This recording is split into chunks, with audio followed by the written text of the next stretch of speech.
it's doing that initial ad break, so I'm gonna let that sit for a bit.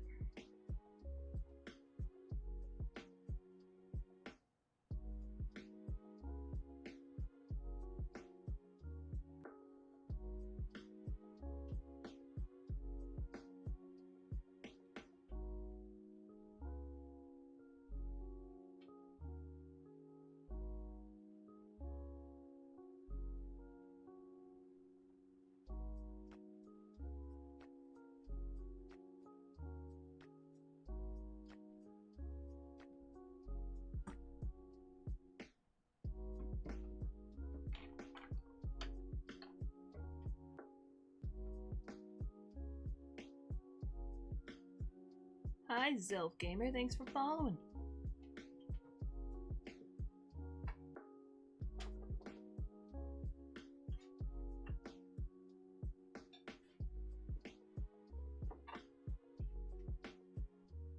Alright, I need to sharpen a pencil, so I'm going to mute for a second because I have a loud sharpener.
Oh!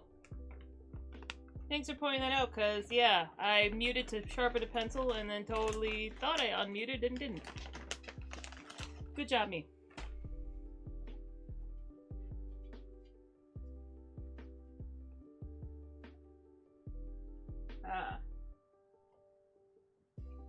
Yeah, no, I was saying, I have to say it all over again. I tried using colored pencil on top of the coal erase pencil, but most of the colored pencil doesn't actually layer. And then I also tried using Copic markers, because I have a couple. I don't have many, because these fuckers are expensive. And they work good on my test page, but when I tried them on the illustration, which I used it on the tongue, it kind of pushed all the pencil pigment off. Or smudged it around, so it got a little messier than I was hoping.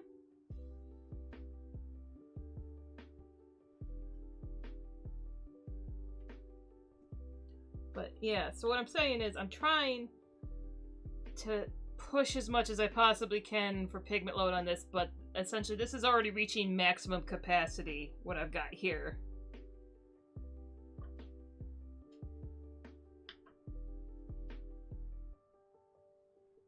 So I might try actually finally pulling in some of my alcohol inks. I'm a little worried that they'll do what the Copic marker did and push all the pigment off.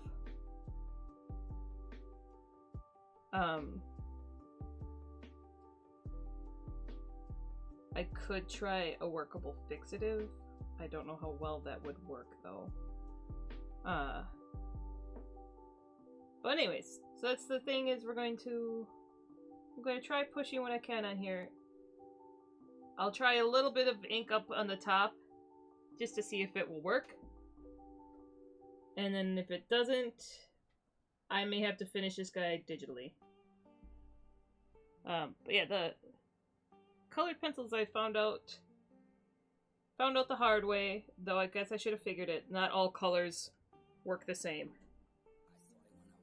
So like pink did not really work. But this pale blue works. I have done it. I just did it before. You'll be happy to know that I was going to start, and then I was like, White Knight's gonna ask me if I scanned, so I went and pulled it off and scanned it.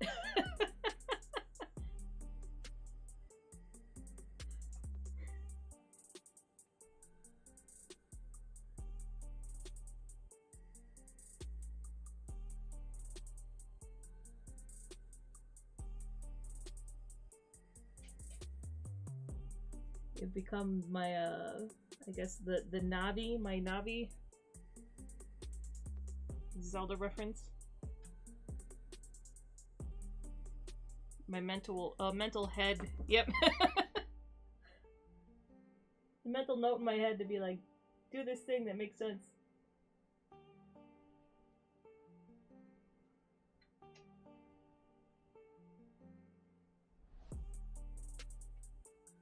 Especially since I was up till... Hi, Raya. She's, I'm surprised she actually came in here. She's been kind of...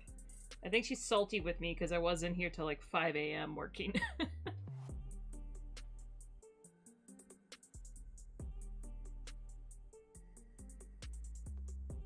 So she's like, you've been interrupting my sleeping spot.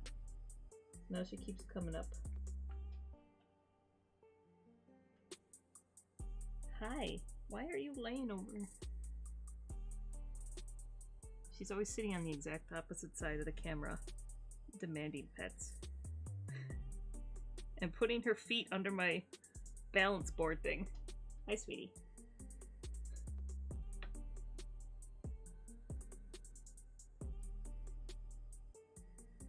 I also, yesterday was, in part, I took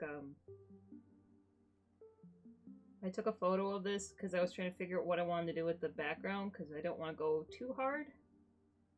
So I did some digital mock-ups. I essentially just pulled it into Procreate and messed around with what I was thinking about doing. And I'm glad I did because I actually went in a direction I wasn't expecting.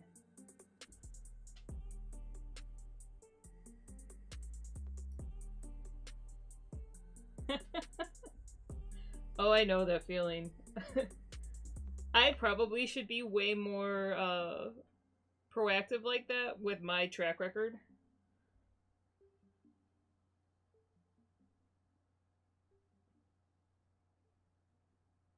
I guess I haven't been as bad recently, but I had a reputation in college for breaking technology.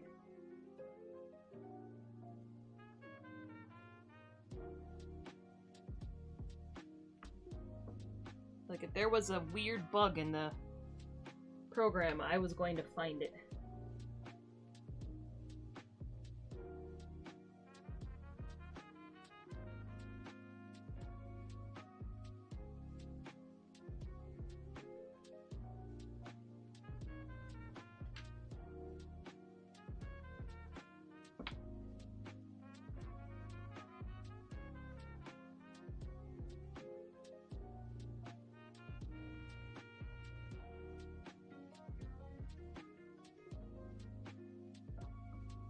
again. It's kind of the point where like you can't even really tell that I'm adding more.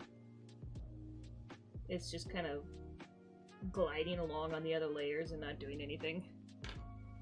So I may have to, I think what I may do is do my eraser pass. And then I'm hoping it's still good. I bought it when I went to Paris before the pandemic. I have a colorless medium that will hopefully help me dilute the ink a little bit, so it's not as intense as my little test piece there.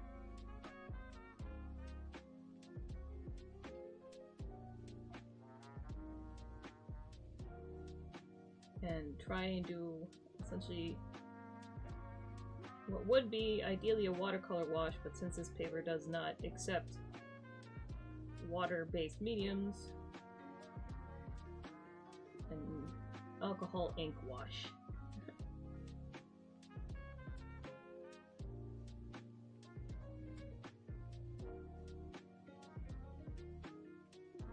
Gotta go back in at least though and detail his little moles.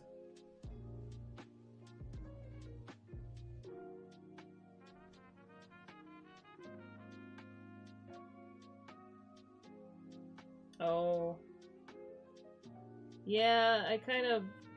Once, like, if you actually start getting whole hog into streaming, it's a lot of little costs that start adding up.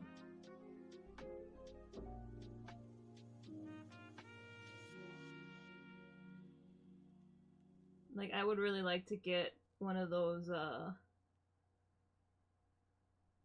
guess they're, like, I don't know if they're technically motion tracking, but they have at least a stabilizer in them. But they're like a $200 webcam.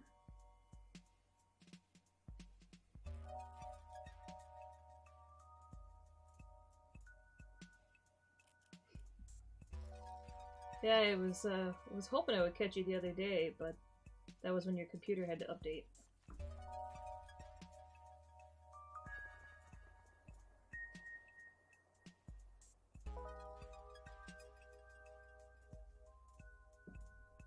Which, is it just me, or does Windows just kind of update whenever it feels like now and stop caring about trying to do that when you're not working on the computer?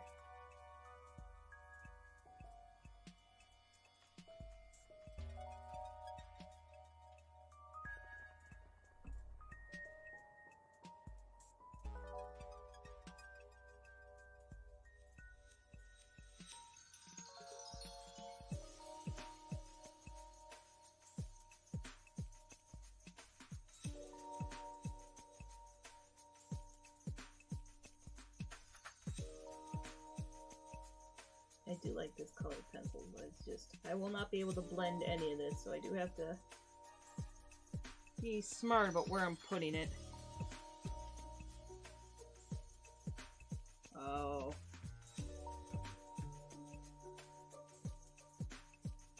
Mine is constantly trying to update. I don't know what's going on with my computer, but it no longer goes into sleep mode. Like, I tell it to go to sleep and then it just wakes itself back up again. Over and over again. I'll put it to sleep like 4 times in a row and just wakes right back up.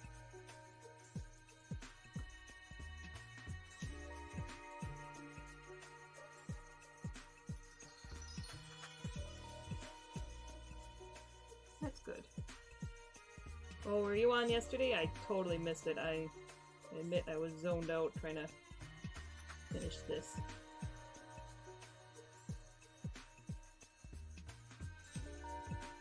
Finish this, get all the stickers out, get all this stuff done.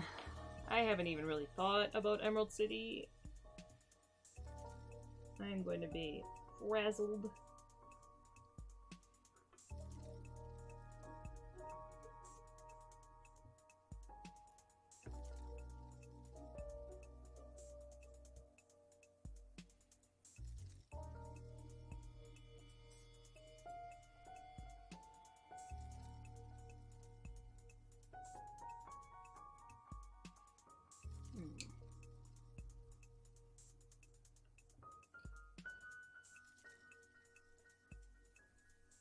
I was originally like saving a decent amount of bounce light from these Litwicks, but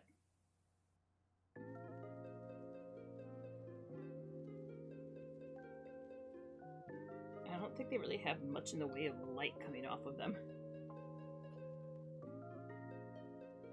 Oh yeah, no, I understand.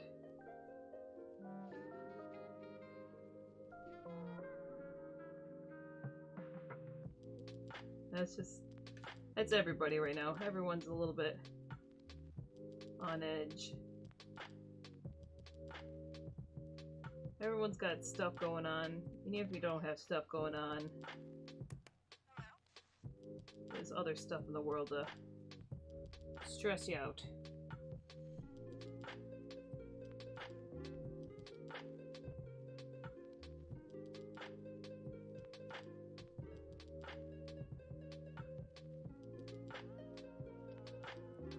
Yeah. I mean, I'm looking forward to Mexico. That's when I'll actually get a break, is Mexico, because I always love going to Mexico. And then I'll take 1,000 more reference photos, because that's what I do every time I'm in Mexico.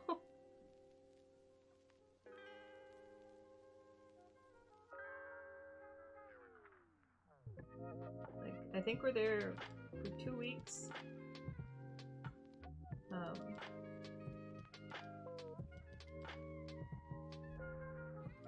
So I did have to kinda... I'm sorry, I forgot how to formulate thoughts at the thought... sight is... Oh, thank you.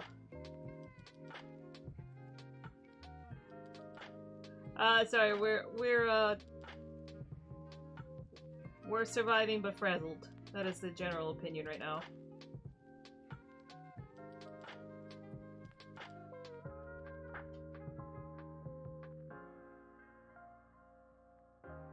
Well, thank you. You're not the first to offer. I do have, like, one friend that helped me before that she's, like, I'll totally come over and help, and that was one of the reasons why I didn't do a bunch of add-ons this time, because I'm like, I just want to be able to fulfill this relatively easily.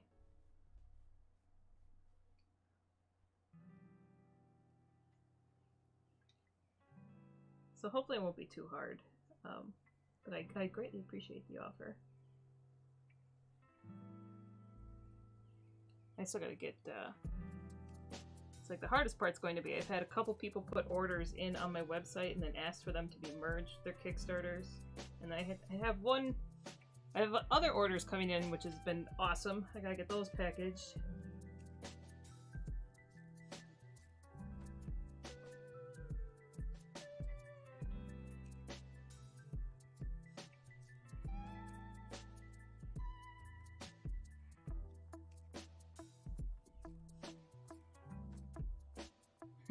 Yeah, we're surviving. Best you can ask for right now.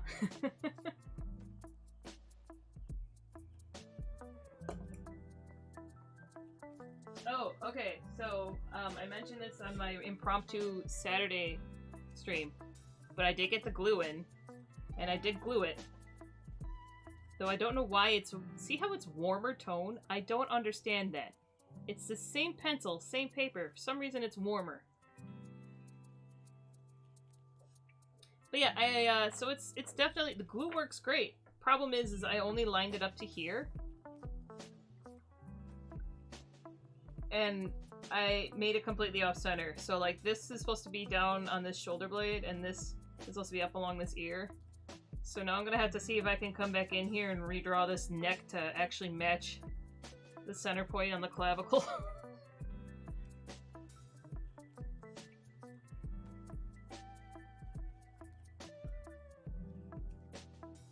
But yeah, that's how that experiment went. It works, but also I goofed.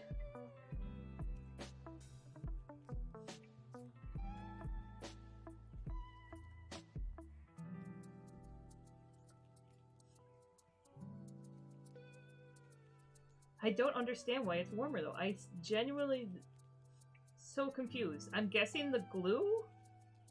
But the thing is, it looked like it was warmer even before I glued it.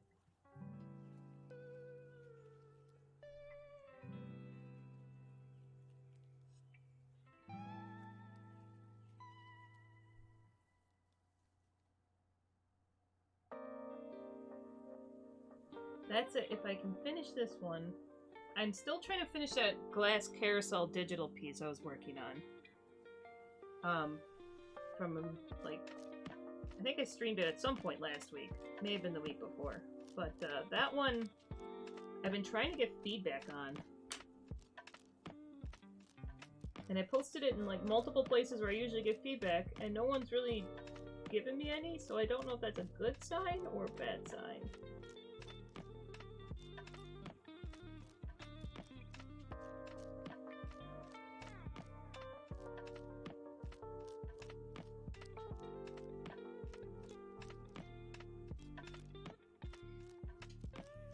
Yeah, maybe. It's just, like, it was weird. Like, even before I posted it on there, it looked like it was slightly warmer. Unless, like, did I use this? I was like, I don't think Prismacolor has a weird quality control issue where there'd be different shades between pencils. Sometimes they color this part differently. Because I know I was annoyed with, one of these I pulled out, and it's the same color as this one, but it's a completely different pencil color. Yeah.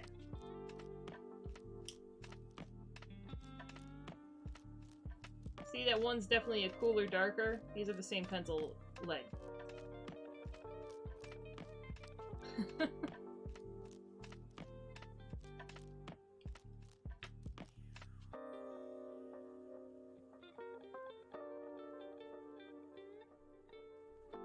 It's plan for today.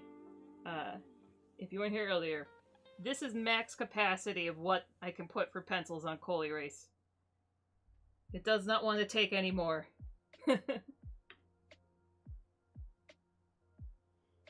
So I'm trying to get in my final hard details. I'm going to do an erase layer out of details, and then I'm going to try and do some alcohol ink washes over it. And I scanned it, just in case shit hits the fan.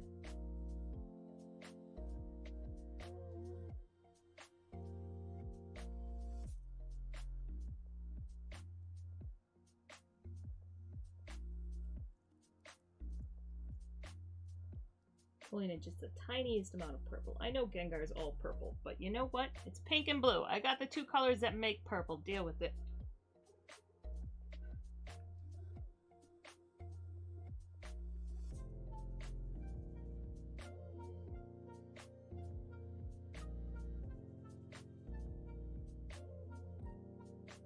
I need to make a sticker that's like a... Someone sent me it on my one Discord. Like I made a comment about on Blisky about not treating independent creators like Amazon.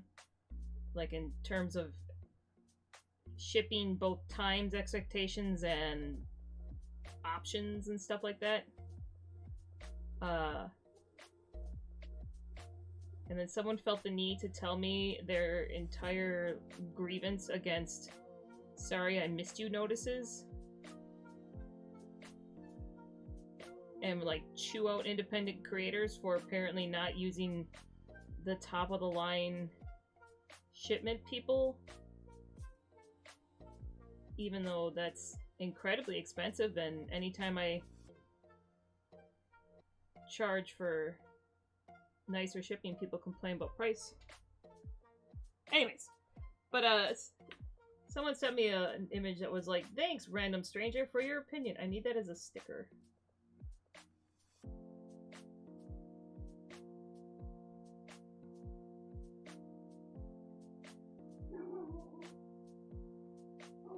So if anyone complains about Gengar, I can give them that. That's the other thing. I like that. Buy Gengar is best Gengar.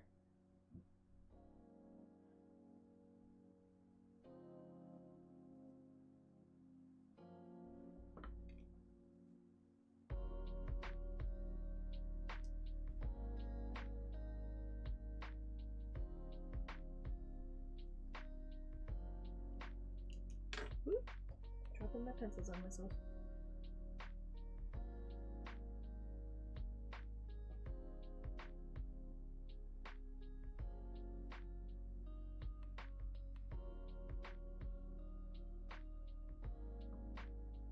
I'm just, like, no one's really made a complaint about it yet. I'm just anticipating stuff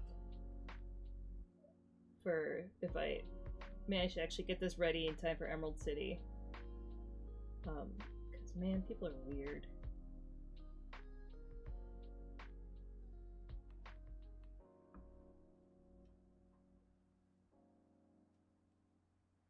Yeah.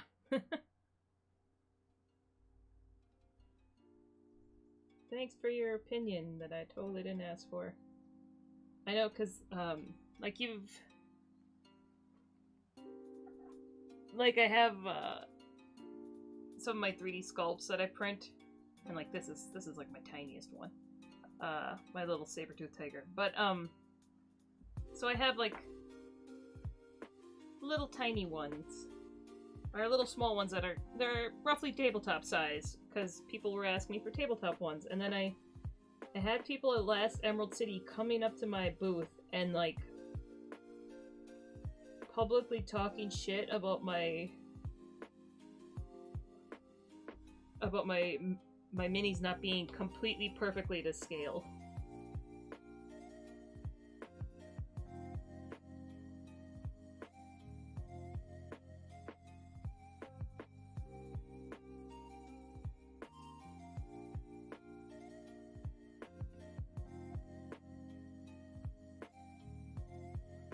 I'm very tempted to get, like, a sticker of that, but I know Ernesto's going to be like, why would you waste money on people like that? Which is a valid point.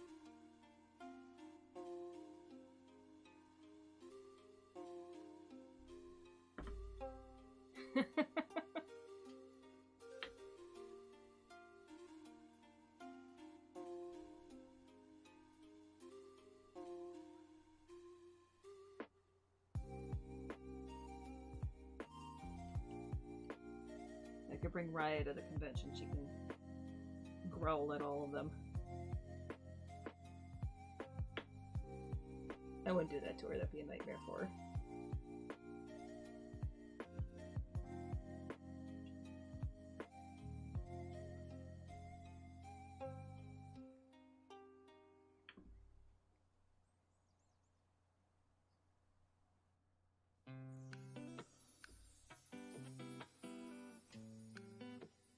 Delightful folds.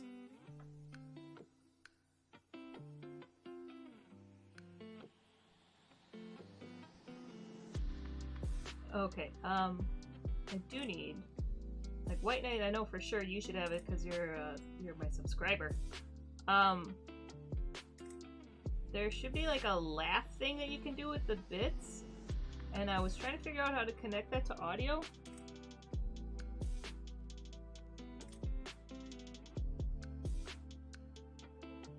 Like, I figured out how to do it in Twitch, but I couldn't figure out how to do it, like, to input that in the Streamlabs. At some point, if you can test that for me so I can see if it's working.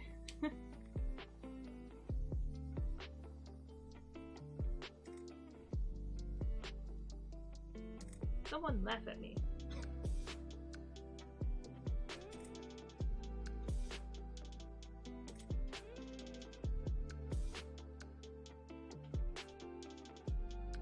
Nah, I don't hear it. God dang.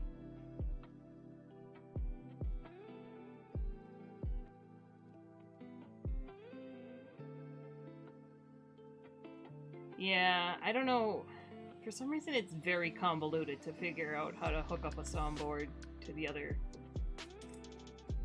I mean, I didn't want it necessarily for art streams, I wanted it more for the gaming ones, but I will look into it more. Thank you for testing.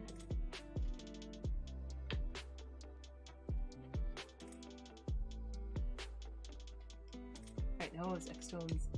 So I regard art as a child regards a truck. It makes no sense to me how they're made, but I marvel at them nonetheless.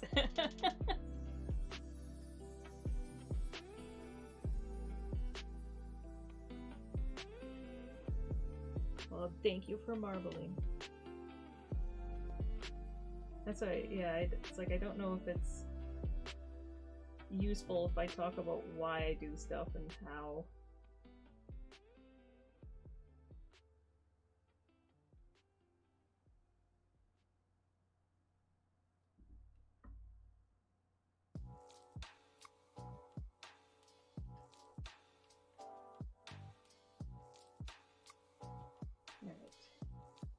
I'm very tempted to add more pigment here just because this is the one spot where I could still do it. But I don't want it to be the same level of tone as this part.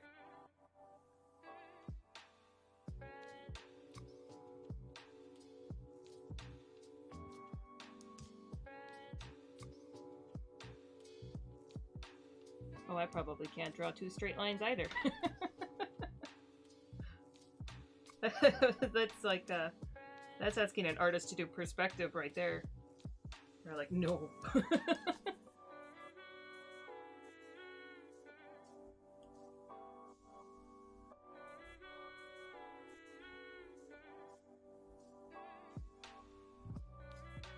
trying to think of... I got the pink down here, which I like the pink. It's nice and lovely. It's more subtle on stream than it is in real life.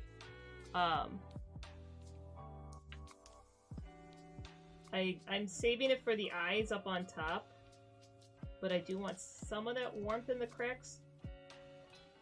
I'm seeing if I can do it with my violet coal erase, because that will at least smudge a little bit. But I may have to pull in a colored pencil. It's a little darker than I was hoping.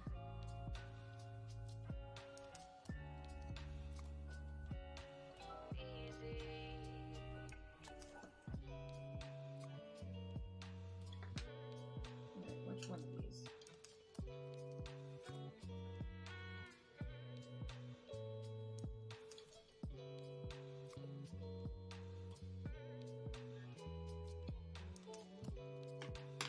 So the reason I avoid using colored pencils versus the animator pencils is can't erase it, can't really smudge it to blend it,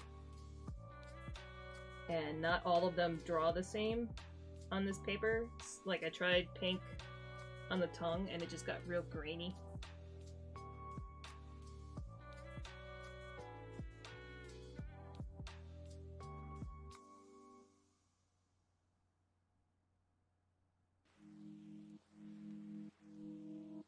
So I have to make sure I'm very soft with this.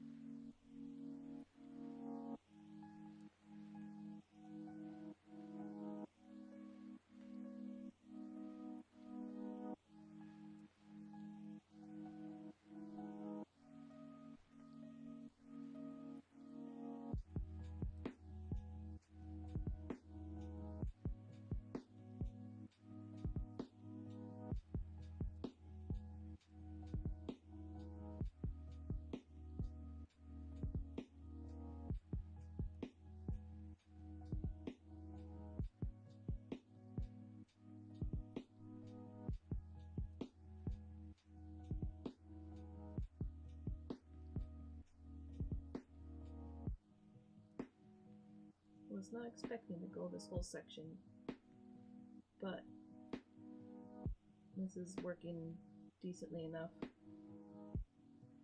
It's like the only thing that sucks is I won't be able to get the level of smoothness that I could here, since I can't really blend these.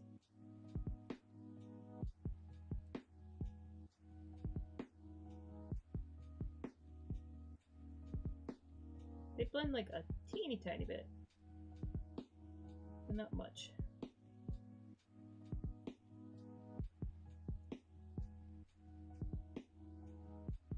Usually with color pencils, instead of like smudge blending, you blend by slowly overlaying colors over and over again.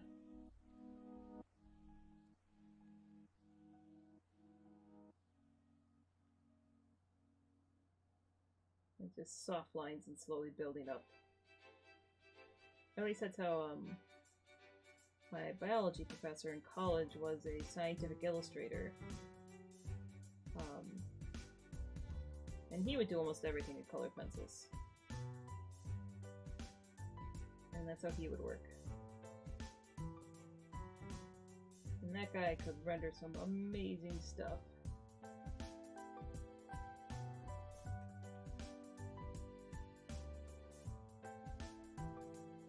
Which reminds me, I need to send him this book. He's the one college professor I still keep in touch with.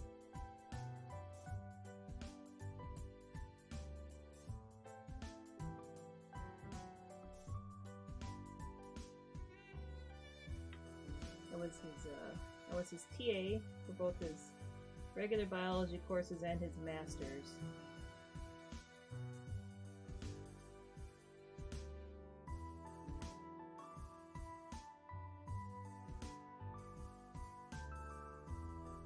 And he still likes to call me up. Oh man, he called me. He got hired to do the breakdown for Rafiki for the live action Lion King. The anatomical breakdown, because they couldn't find like decent reference for mandrill anatomy, and he was so excited. He called me while I was like at a restaurant, and I was like, I'm at a restaurant right now, could I call you back? He just kept going.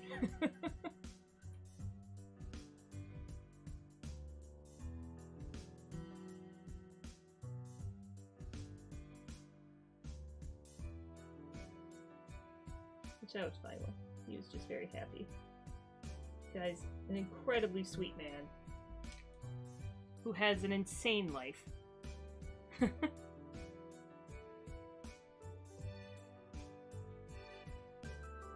Like, he looks like Santa Claus.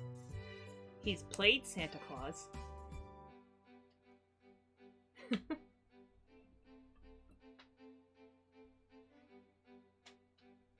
He played Santa Claus for Pearl Jam's kids for their like family get together or their party. He was their annual Santa.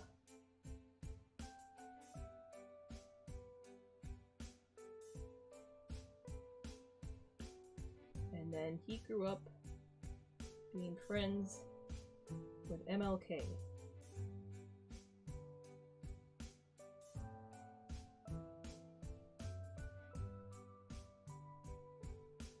And his son is a Navy rescue diver.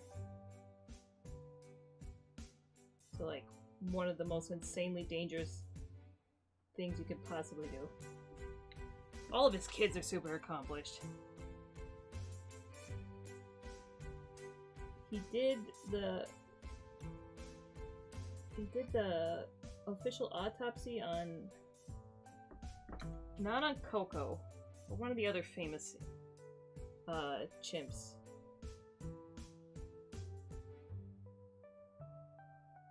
Is Coco still alive? Coco's not still alive, is she?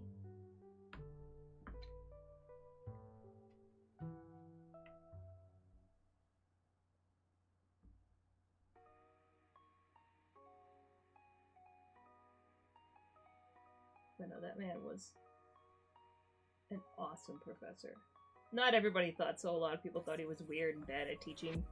Because he had a way about him where he just gets super passionate and off track. But there was a method to the madness. I think most people just didn't see it. But yeah, he actually got screwed out of his tenure not long after I stopped TAing for him, which was terrible.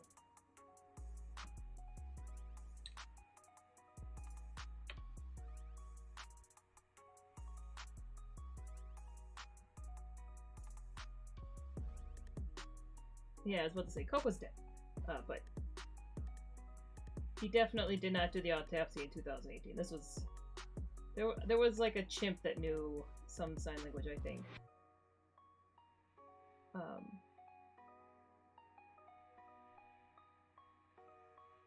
But I think they died back in like the early 90s or 80s. I can't remember the name. All I know was I looked up once and I was like, oh shit, Dr. Woods did that too. And I know he mentioned it in passing once and I was like, he's one of those people that you're like, you gotta be full of shit. And then everything that he says, he backs up.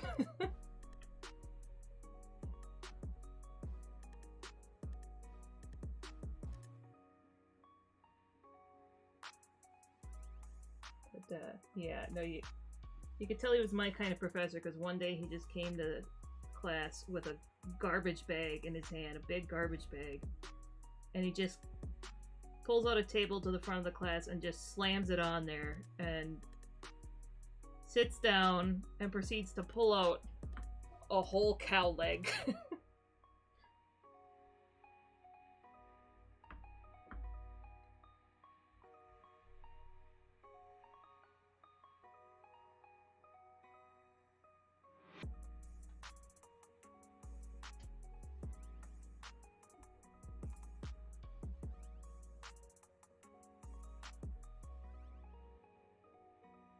It did not still have the fur on it. It was like just the muscles and tendons and everything still on there, but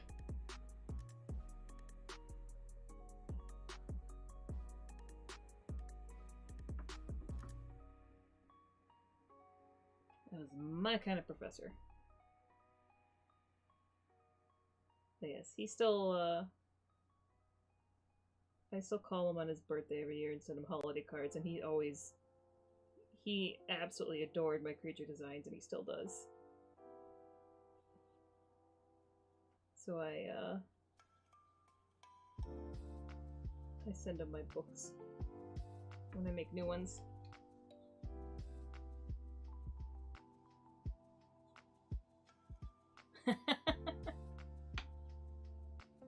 It's a good way of going about it. I once bought a duck for cooking, but I totally dissected that thing first.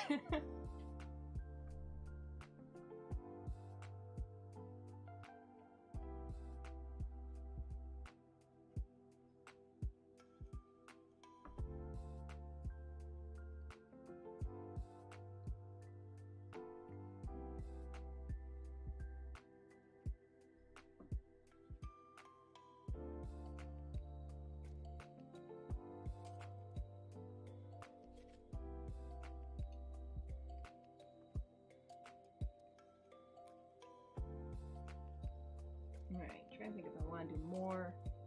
Be nice if I could do a softer purple up there. But I don't...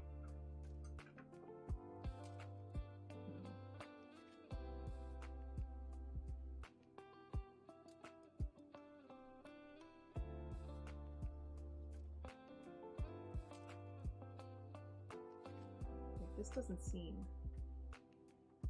This is a coal erase pencil, so I'm like, maybe I can get in a little bit more shading in here that will be able to blend in.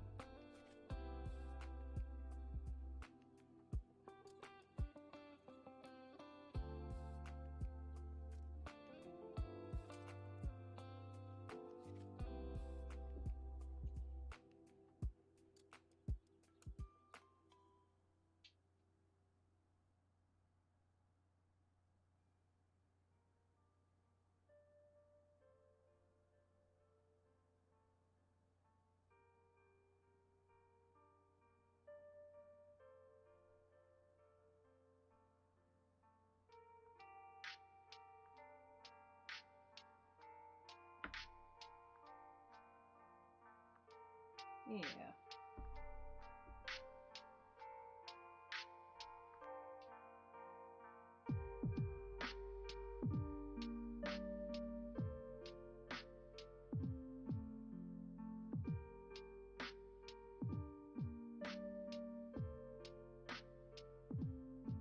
It's like I can't put down much in the way of line weights here.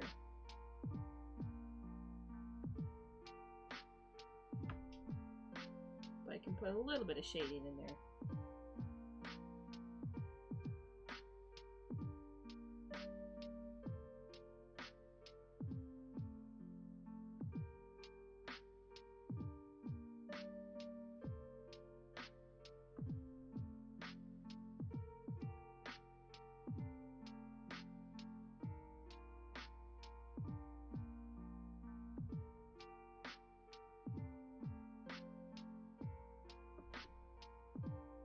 You're up to something. Sorry, just saw all the dogs run past the window.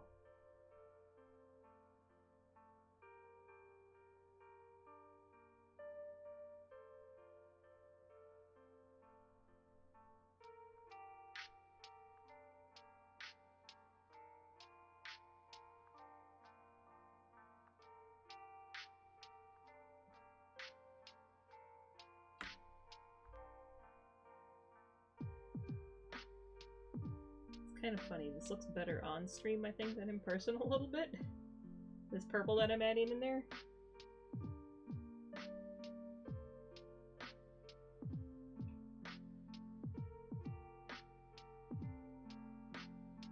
It doesn't look bad at all in person.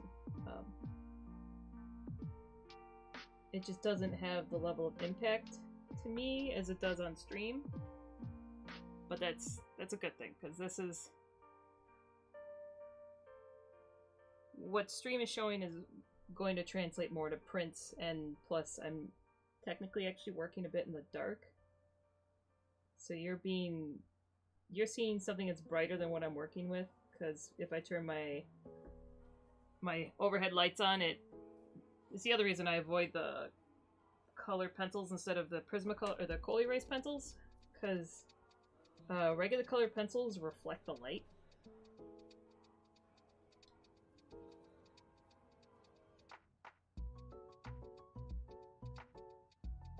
So yeah, I had to turn my overhead light off so that you weren't just getting shiny lines.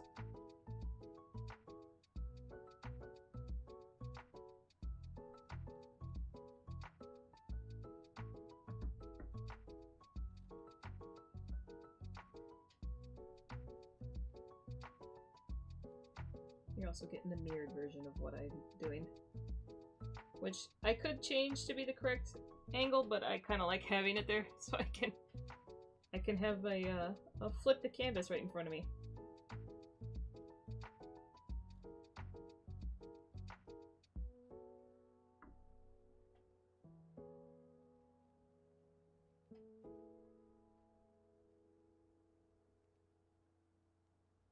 Yeah. It's like I technically didn't add a darker value or anything in there. It's just adding in that purple just added another layer of depth. It's very subtle.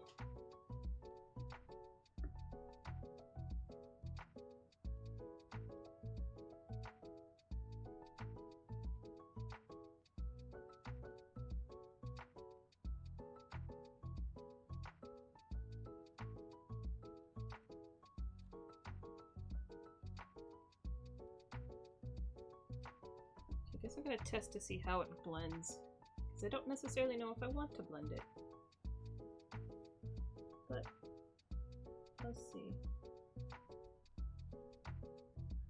Yeah, it doesn't blend terribly well. It largely just gets removed.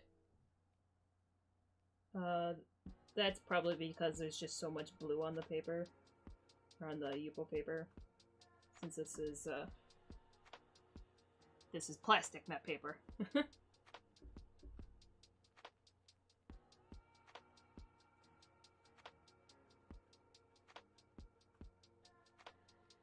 Use the term paper loosely here.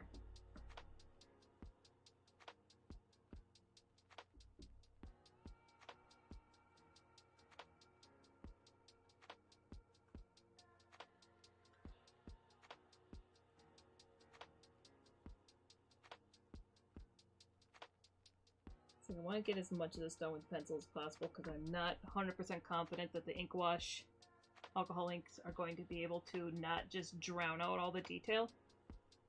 And I'm largely trying to save that for the backgrounds.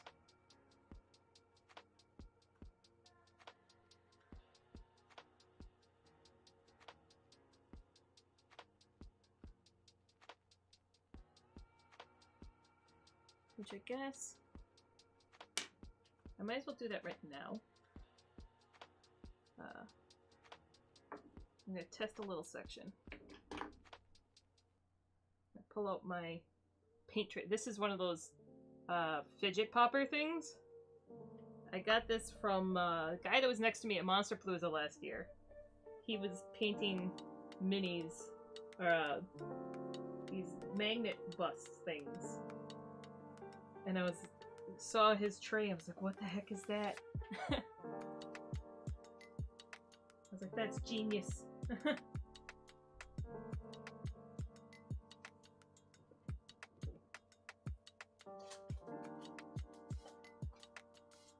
very glad I bought random eyedroppers, because for some reason not all these inks come with eyedroppers.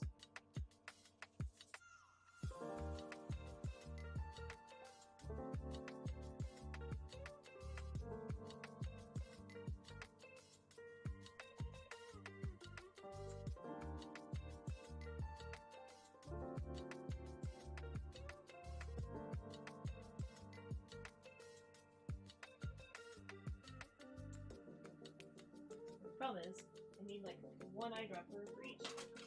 That's okay. I have a bunch.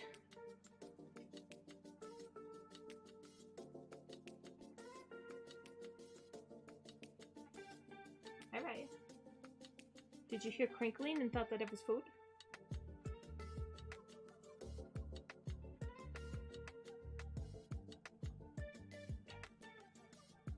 Sorry, Dylan. Not good right now.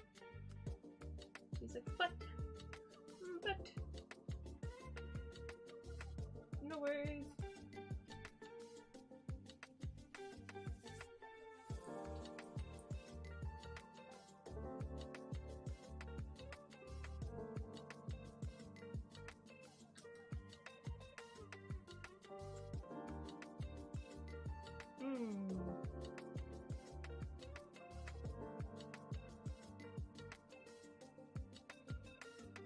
Alright, sorry.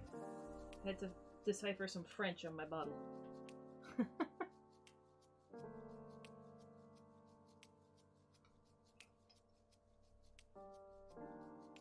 do not know French. At least not that much.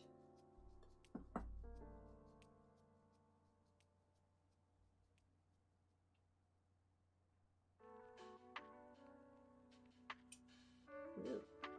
That one's all cooked up.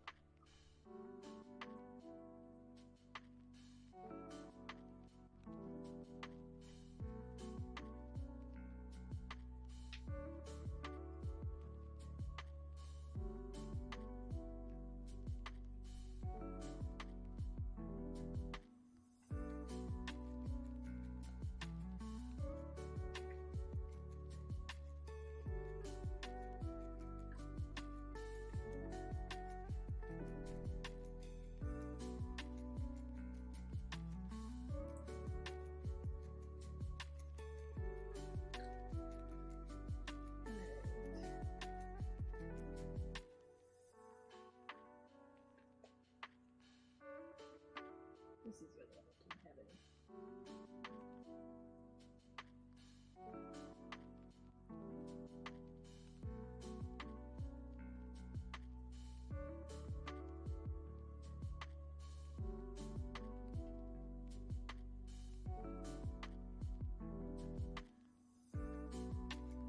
Alright, so I'm just using my alcohol inks here.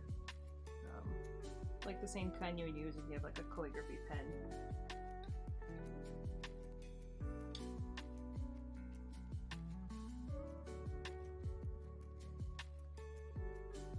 So I have to make sure that they're not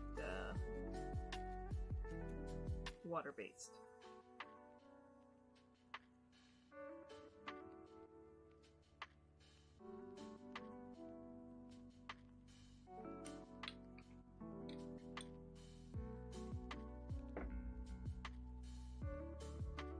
So I'm not gonna do. This is largely just gonna be a test of a section up here to see if it's going to lift all the pencil details up there.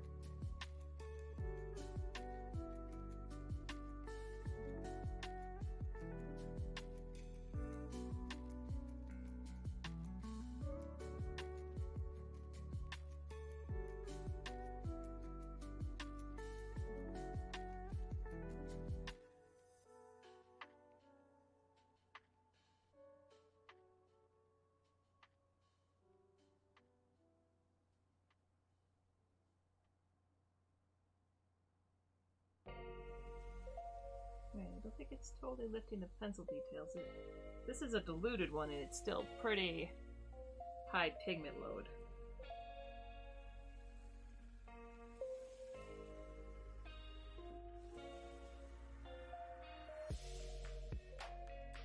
It's kind of my worry about using the inks, is that it would just drown out the pencils if I use it.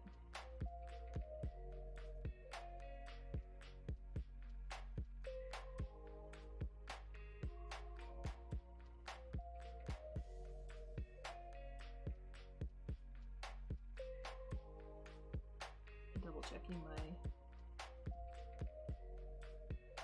mock-up that I did.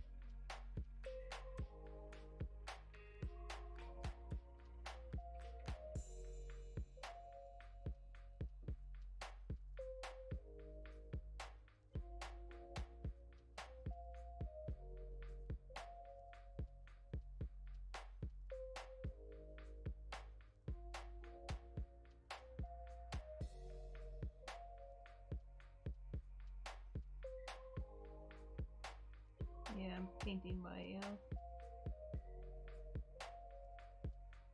art board a little bit. Which honestly, I need a new one.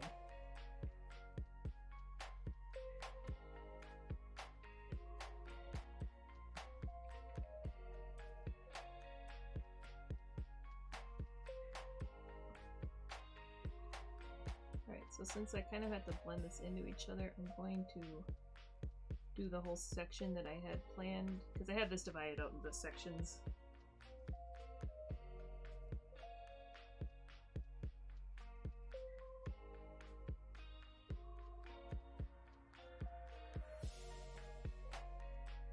At least in my mock-up. Ideally, I'd have this taped down, but since I cut a random chunk off my giant roll of Yupa paper to do this, so that I had maximum areas to play with, I have of course run into the corresponding issue of drawing off the edge of paper.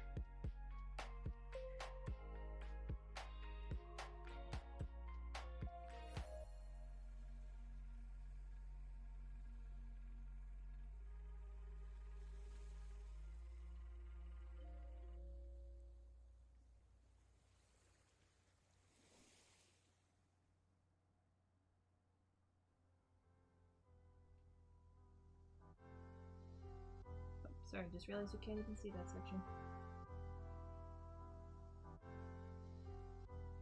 I tried to include as much as I could on screen. Unfortunately, I have a very big piece that I'm working on right now.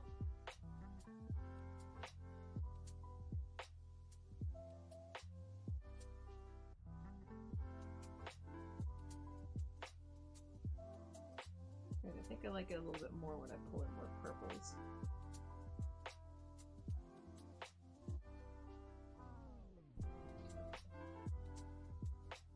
Right now, it kind of looks like he has hair. Well, he does have hair, but you know what I mean. Right. Right, so this is just thinning medium. Essentially,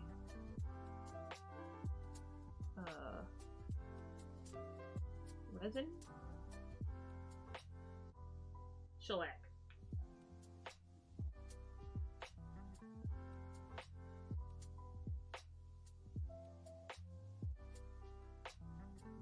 Alright, so actually that's working fairly nicely.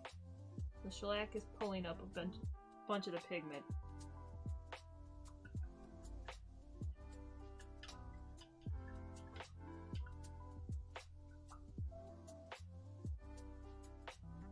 Which works well for me trying to do a more subtle background. Instead of, you know, I don't want it to overpower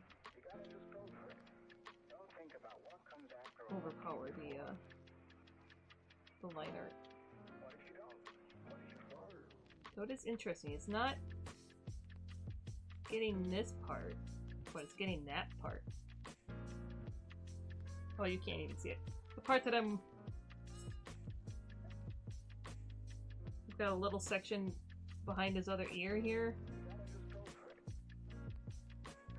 I'm wondering if it's the type of ink, because they're two different brands, or if it's just that the one dried so much faster.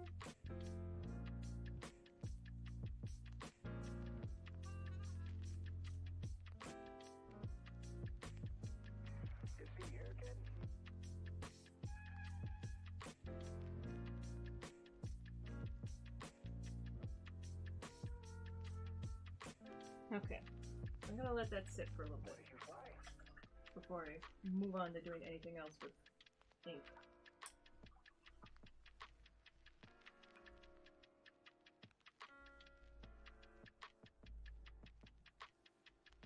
You see here, kid? You gotta just go for it. Don't think about what comes after or what came before. And I kind of want to see how well it's gonna dry with that shellac in there. And then B, if I can pencil on top of it at all.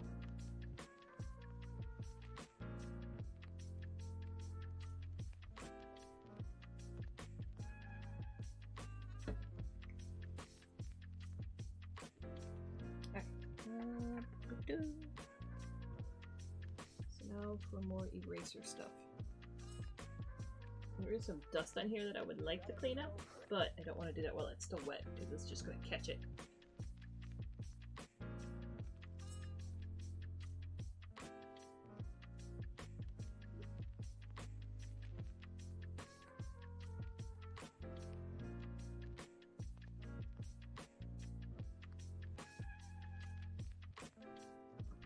You might think,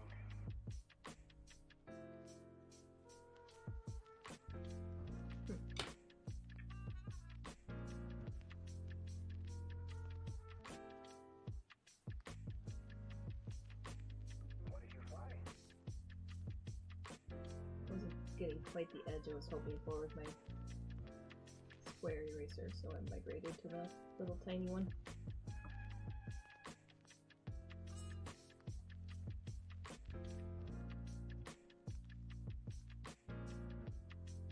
What did you fly?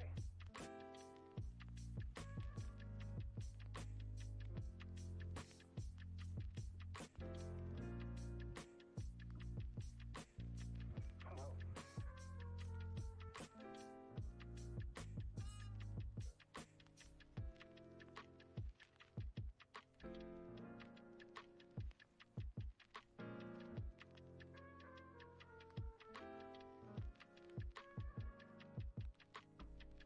What did you fly?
No, I kind of made a mistake of I used regular colored pencils to fill in this eye, so now I can't really erase that at all.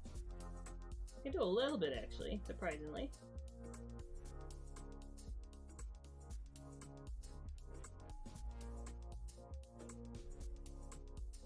That's not too bad. This is way better than I was expecting. Yeah, I don't use these erasers to necessarily do like, I guess what you would think erasing in the traditional sense. I use it to add more texture, like negative, what's the terminology for it? Like how you scratchboard art works.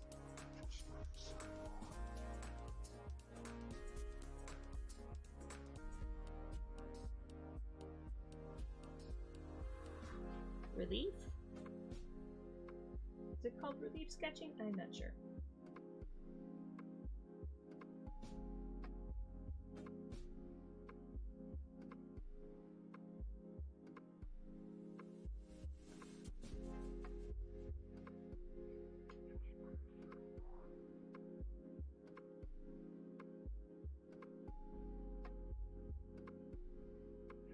Probably something I would have learned in art history class, but I did not take my art history class through my art college. I took it through a local college, which was probably a mistake. Because that guy, let's just say the professor wrote his own textbook. That should let you know the expectations for that one.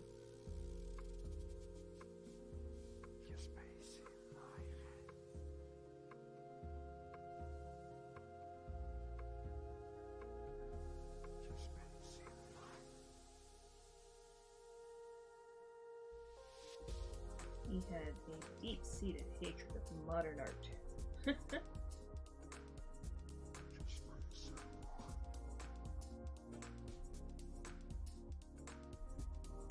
Which, I mean, I can understand in some respects. Like, I honestly think Damien Hirst is a hack.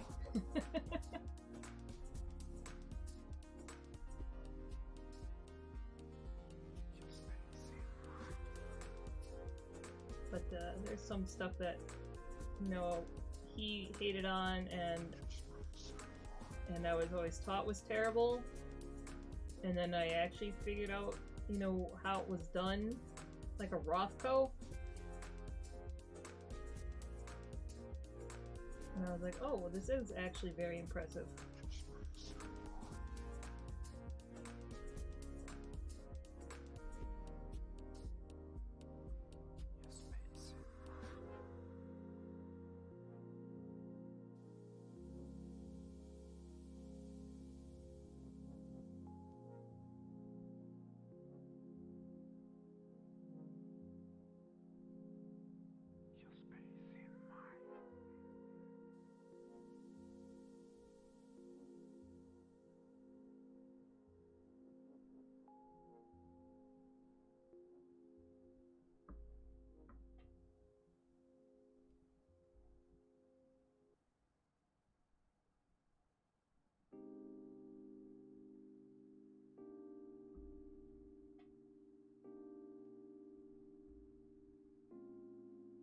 I may have screwed myself a little bit on the upper jaw because I went over it with that pale blue colored pencil.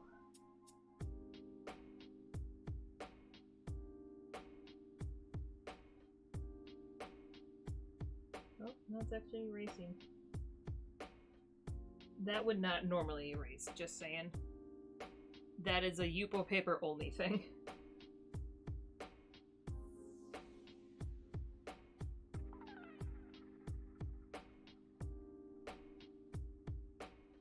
It's definitely not every. Like I said, it's really weird. It's color to color. Very different.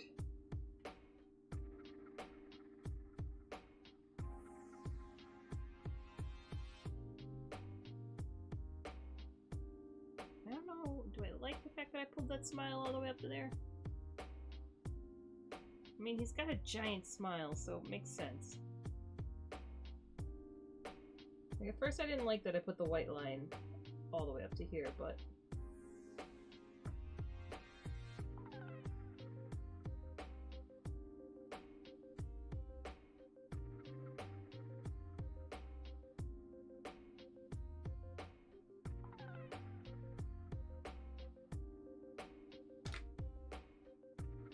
Alright. Smile is good? Great. See if I can, now that I was able to erase in a little bit of shine in there, I'm going to pop it with a little bit of red.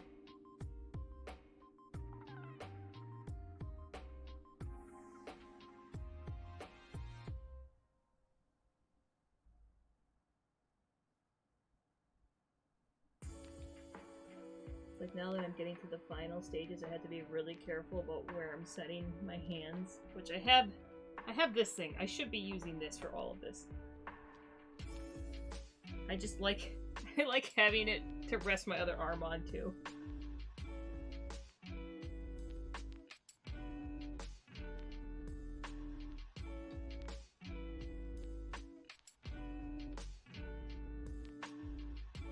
I tried putting like my gel rest for my wrist over for my other arm, but it got in my way too much.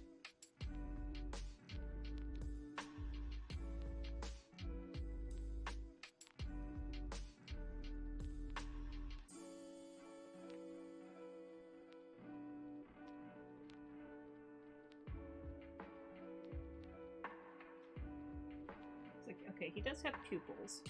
I'm not going to give him, like I said, this is my interpretation of Gengar, and he's not going to get the regular pupil.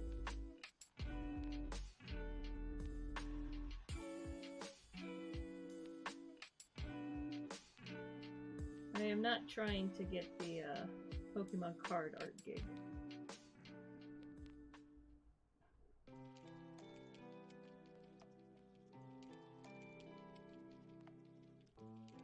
Because yeah, his pupils are mostly... I guess they're changed. Sometimes they're little cat eye slits. Sometimes they're more rounded.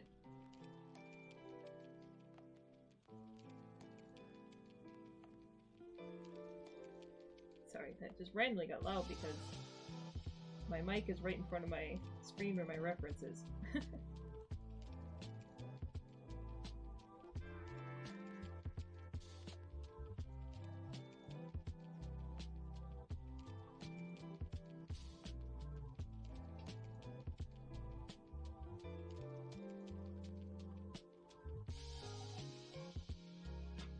Yeah, even though that's not his typical pupil shape, I like it.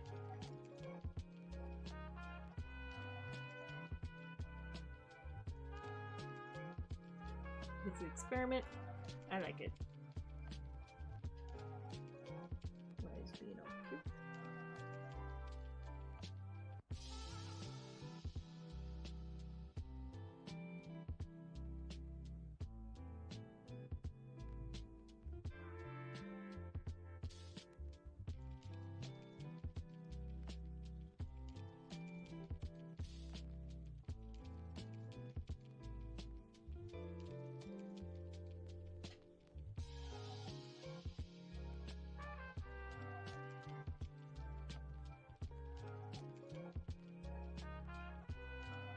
I was slightly debating, since it's gonna be hard to do streams this week with me having to set up for Emerald City and the Kickstarter ending. I was slightly debating trying to actually stream setting up my booth, like from my phone. But Repop actually just sent a thing out today where we're not allowed to do that.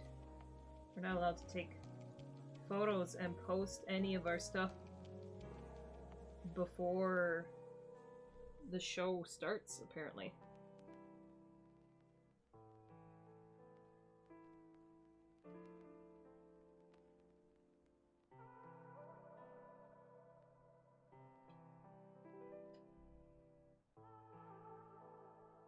So if I do manage to stream on like Wednesday, it may just be me half dead late at night.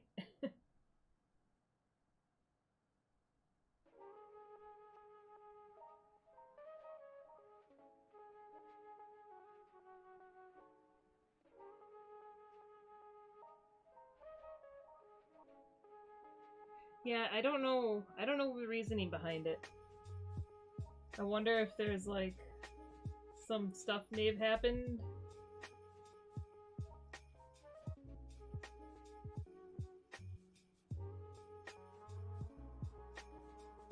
Maybe, knowing Repop, maybe somebody was trash talking them.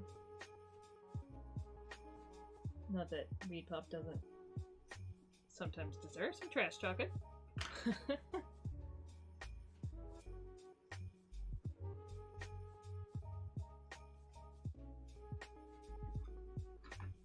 We were talking about the convention that straight up forgot we paid for our booth one year.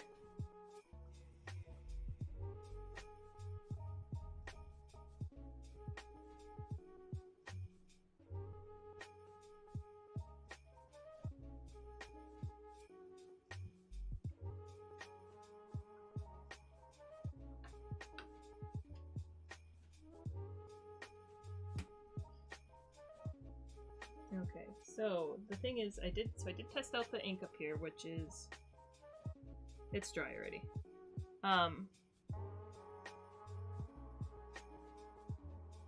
Oh, was there a Chick-fil-A? Oh, I don't know. If people complained enough to them, they might just do it just because they want to avoid being harassed. Not because they actually have morals.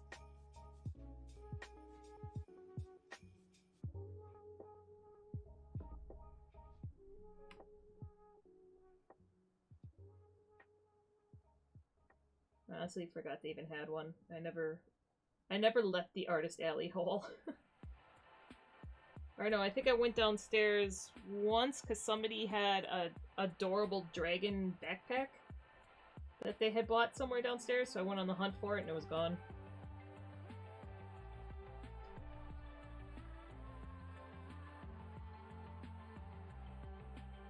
But that was like... When I leave my booth to go look for something, I speed walk the entire floor in like 20 minutes.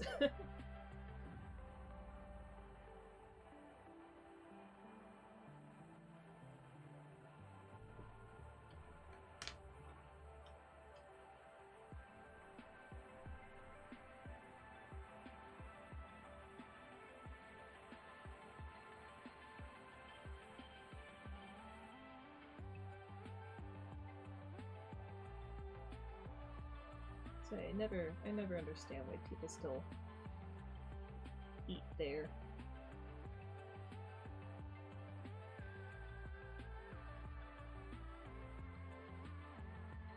Like, oh, the chicken sandwiches. It's like, so what?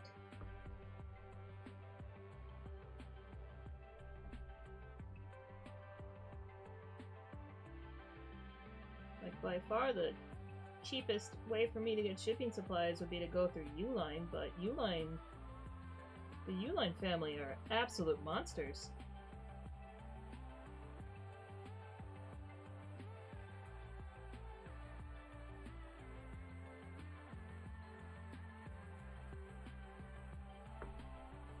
So now I pay more for shipping supplies. Yep.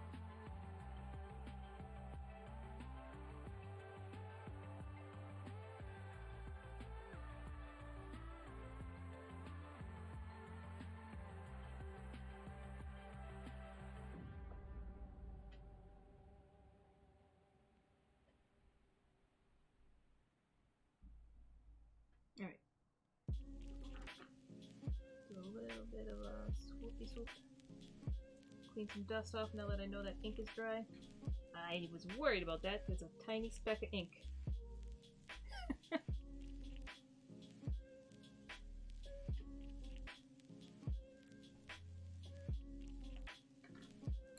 Okay, so I'm going to see if I can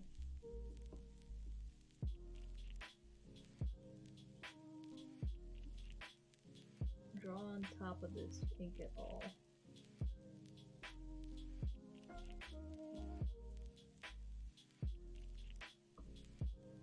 It is looking like a not really. We'll try with Prismacolor, regular coloring pencils. I can words. Nope. Alright, one last thing to test.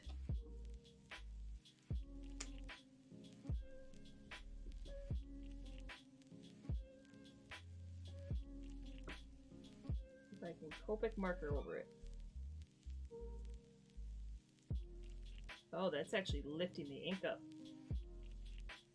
I just heard it squeak. At first it was layering and I was happy, but now it's lifting. Which isn't what I wanted, but it does bring up possibilities. I'm pretty sure it will wreck this marker though. Mostly I can mostly use it to add some additional texture work in here.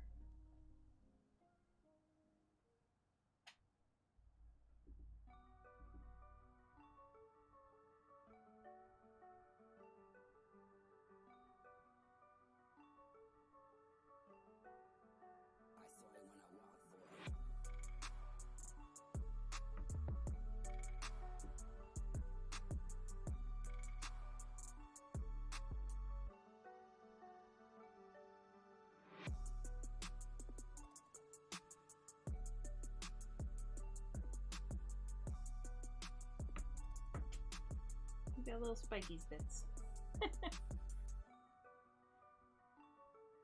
That's interesting. Alright, so I definitely need to be light touch with the inks.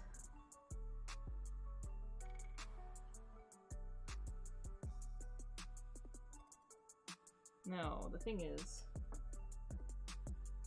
I want to put the inks in the mouth.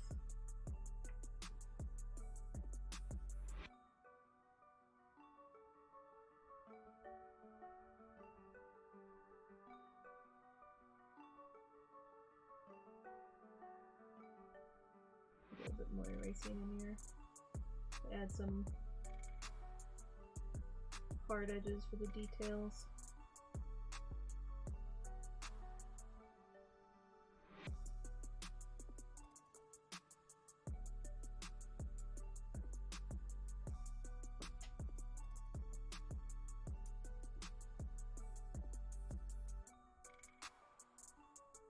I'm very pleasantly surprised that this pink colored pencil is erasing so well.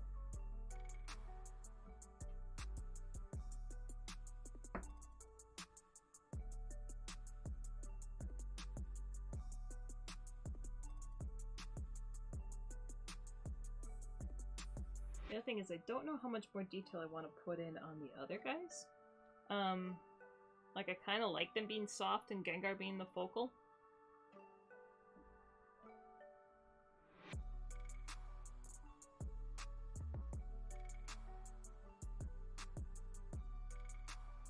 I may kind of put in my acrylic washes or my alcohol ink washes and kind of see what's speaking to me.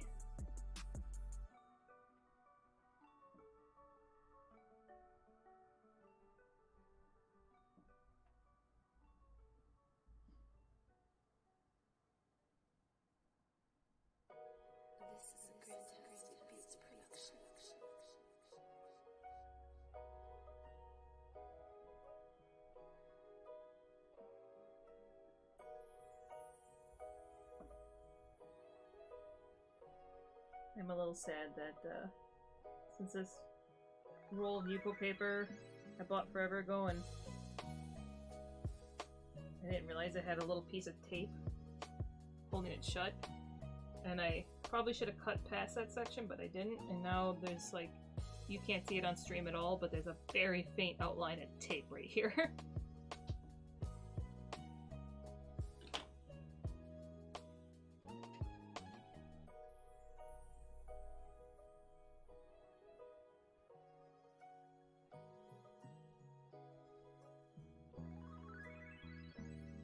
You see how much I've rubbed out on this blue. This is a very taxed paper towel here.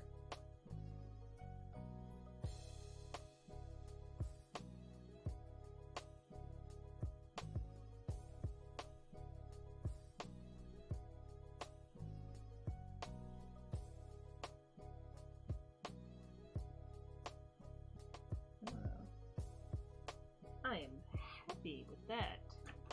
This pale blue I was using actually blends.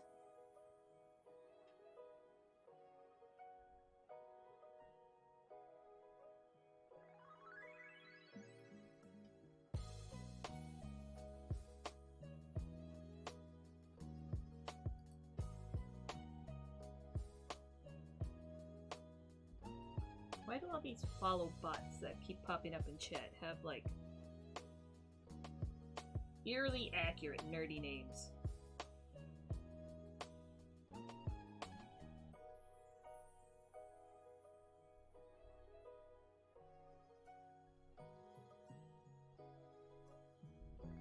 I guess the chat GPT bot farm is getting more accurate. Yay.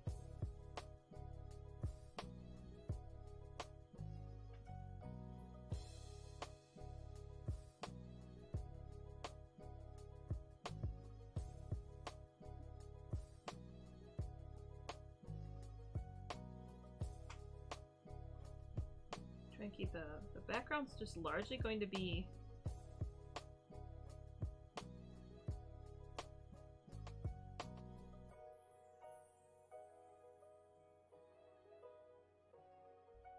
I want to largely just do it with smudging, but I may have ruined that a little bit for myself by doing this up here.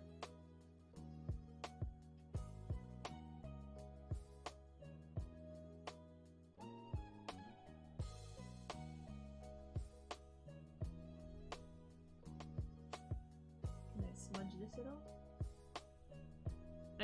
I mean, not actually, the ink's not going to smudge, but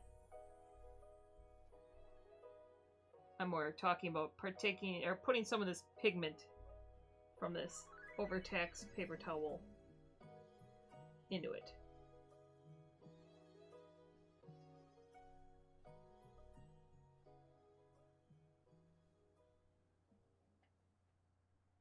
I don't think I did much.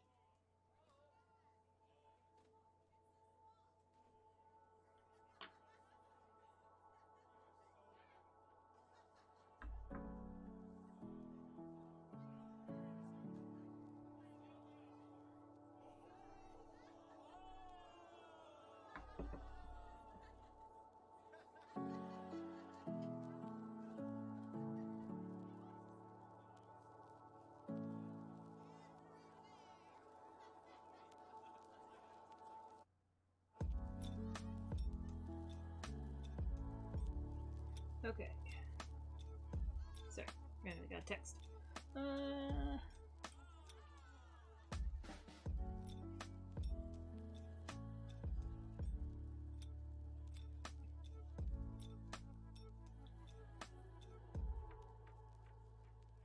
just considering my next move.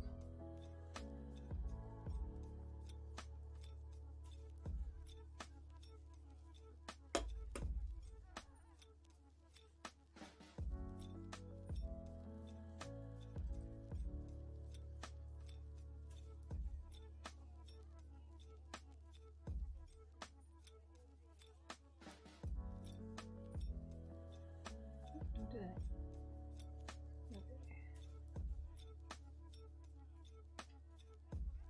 Check my reference, see what I need to do. I do need to pop out the... Ow! Pop out the eye details on the little guys. Clean up the outer edges on them.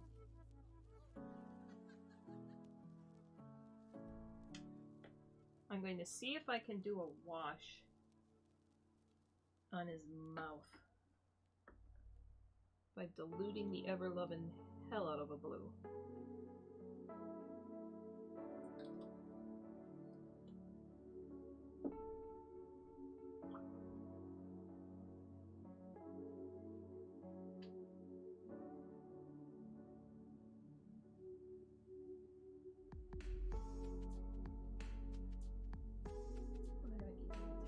Alright.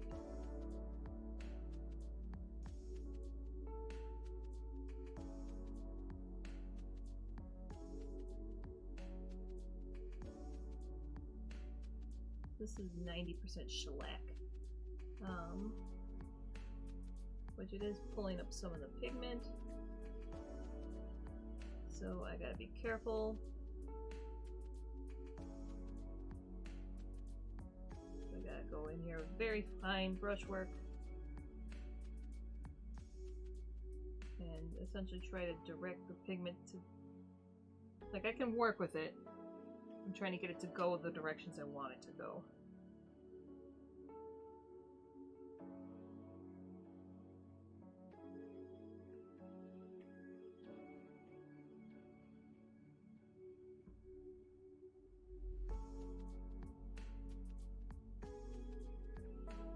So I was thinking that once the Kickstarter is done, which we're in the last like 2 days, a little over 2 days left on that, and I get done with Emerald City this next weekend.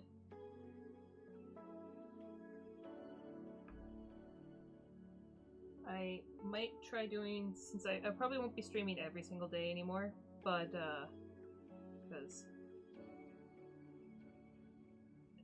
sometimes I just feel tired. But I was thinking I might do something that might be a little fun. That'll be kind of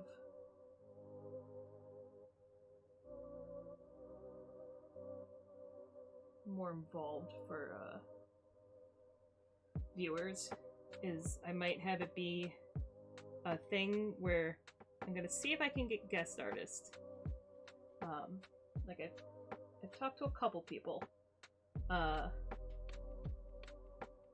I kind of want to call it like Mashup Mondays, and I want to have it be where subscribers and like Patreon backers can suggest or like essentially gave me a descriptive word, or you know, like crab or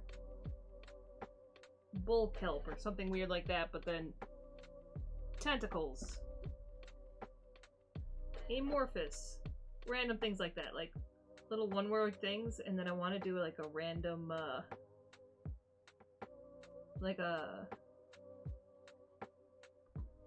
it'd be cool if I could actually get the whole bingo turn thing and put all the words on it, and then we'll essentially draw. I think I might have to have it, you know, be descriptives versus subjects, but anyways, I want to have it be like a co-stream with an art friend, and then so they can also have their Patreon backers or subscribers suggest things as well, and then we'll draw whatever the random wheel of suggestion gives us, essentially.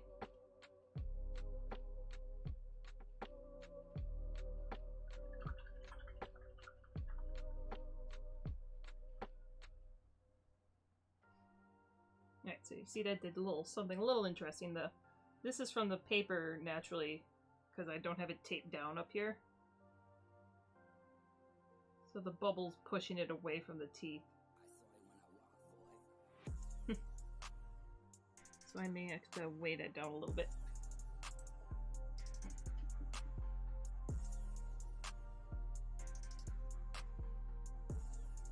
Alright, put that there for now.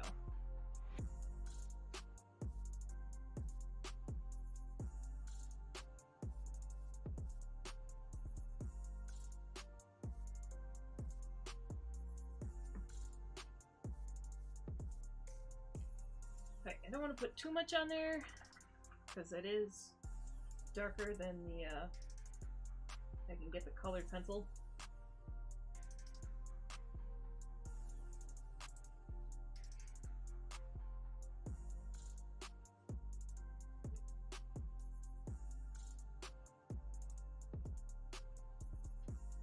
I might try some of the white. Mostly because I have the other pigments in my paint water over here, and I don't want it to be pure white, so it's actually nice to have kind of dirty paint water.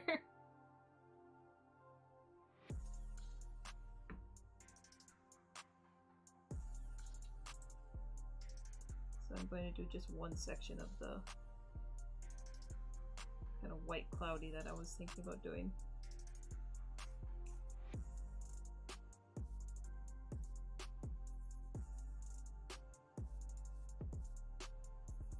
I'll definitely share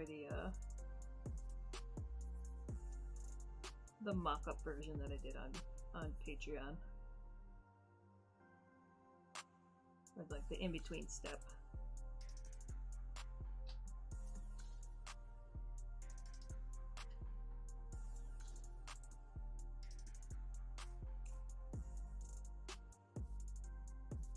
Alright, sorry that this is off stream right now. I'm working with the very edges of this thing right now.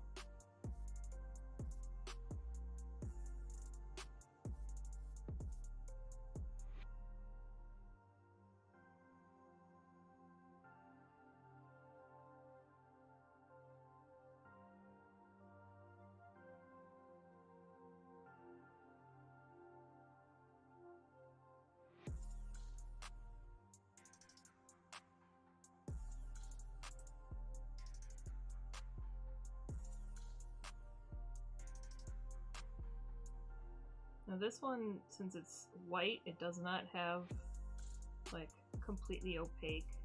I do have two different types of white. I have one that's completely meant for cover-ups. That's used by comic artists. This one is just like a standard white. So I'm actually applying this pretty heavily because the way it's drying, since it's applying so heavily, it's pretty goopy, and that actually really works well for the texture I'm going for.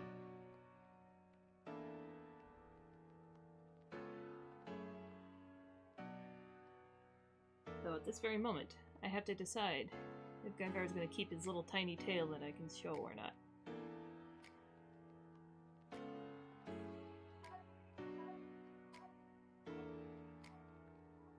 Because it's right there. I haven't really detailed it in much. I can paint around it and it will stand out more. Or I can paint over it.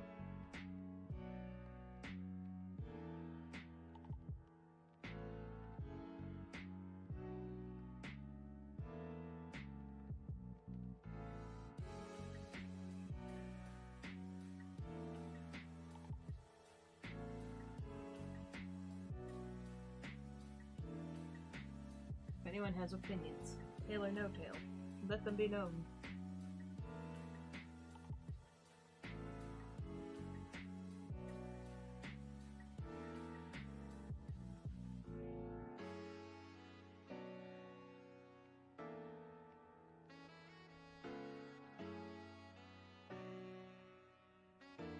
Yeah, this is starting to dry, but I already like, because my mock-up, I just took a watercolor brush and sampled the colors that I already had and applied the shadings where I wanted to add it. But I really like the watercolor texture. So this is not entirely that, but it's pretty close the way it's drying, which unfortunately is off camera.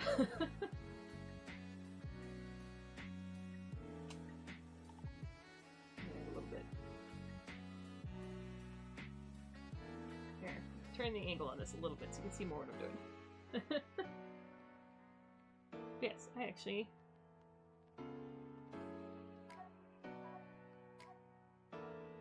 I might try...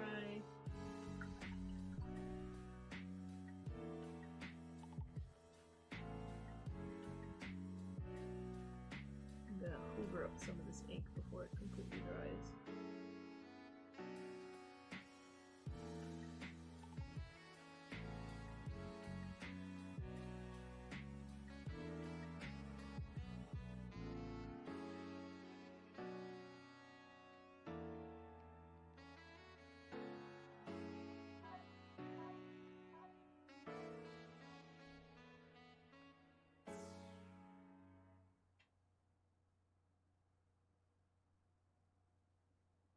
Right. I think I'm gonna have to finally call this paper towel quits.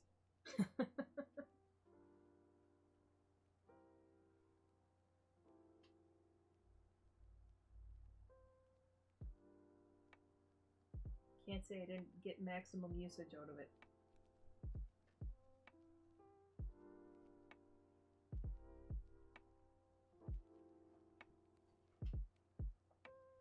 Tail is much with the cute.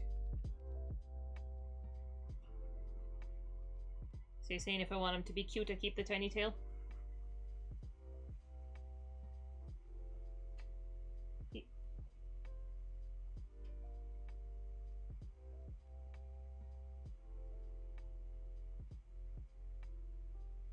Oh, I was worried that I would have to...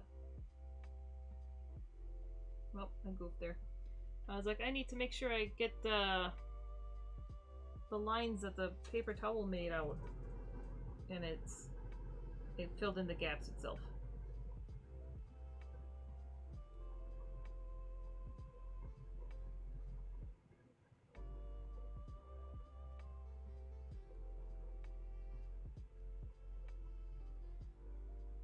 Another thing that would not happen on regular paper usually. Not unless you had watercolor paper that's very heavyweight.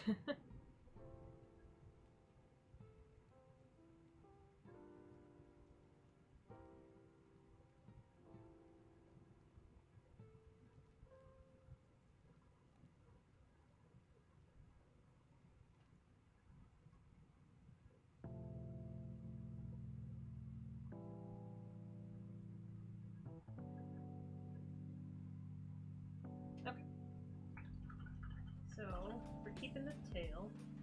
Need to outline it a smidge more.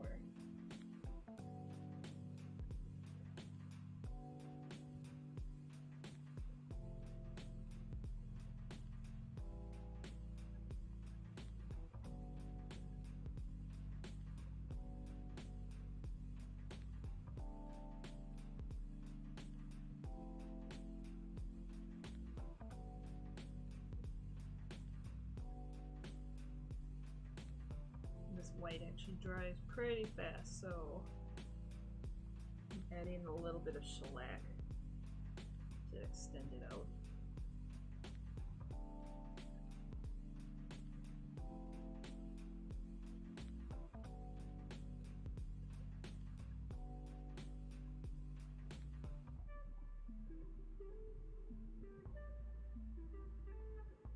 Still want to give it that. Still want to keep that goopiness because it's drying very nicely in the pillowy shapes that I've been doing throughout his body. It's complementary, is what I'm saying.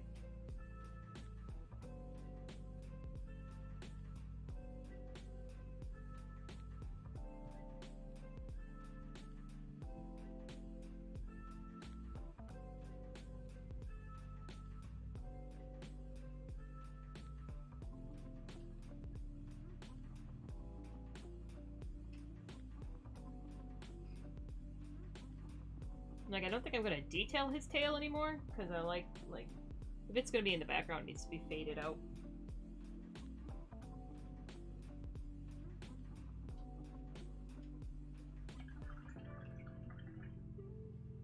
I did blend a pink. Now the question is,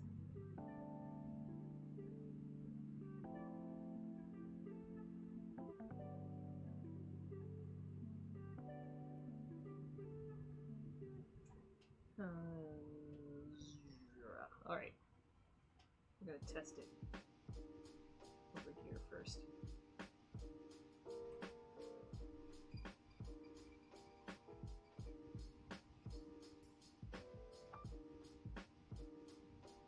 I do not have a pink ink, so this is a blend of inks.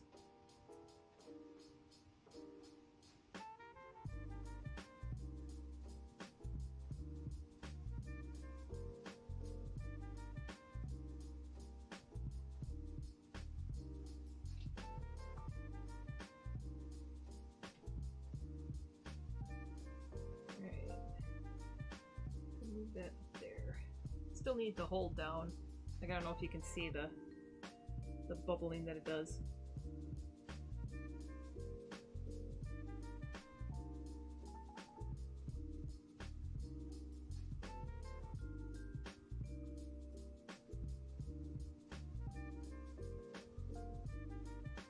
Right, my main concern with this is that I was going to be a little too overbearing, and it's not terrible.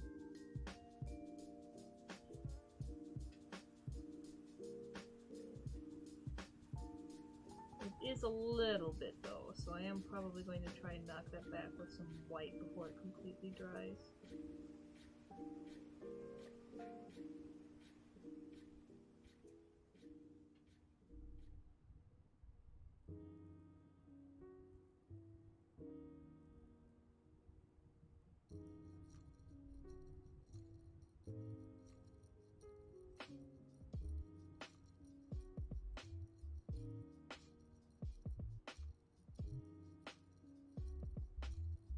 I'm not using the best brush for doing little fine detail things that I'm trying to add right now.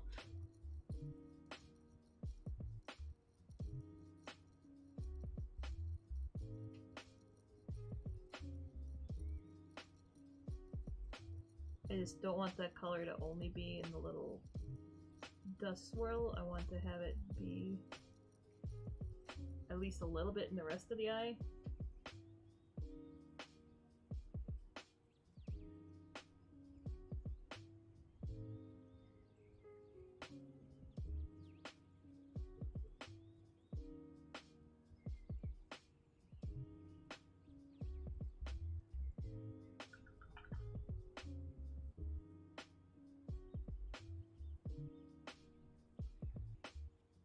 little too intense, so I'm just knocking that back. Alright, now I need to very quickly get some white ink.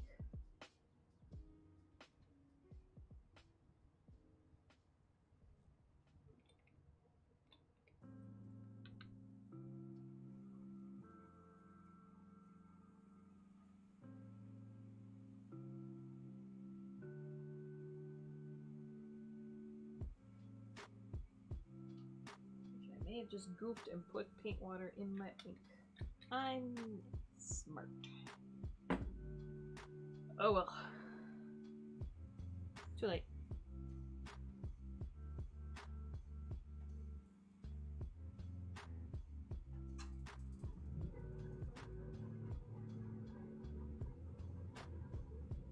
Fire is soaked out. And it is so cute.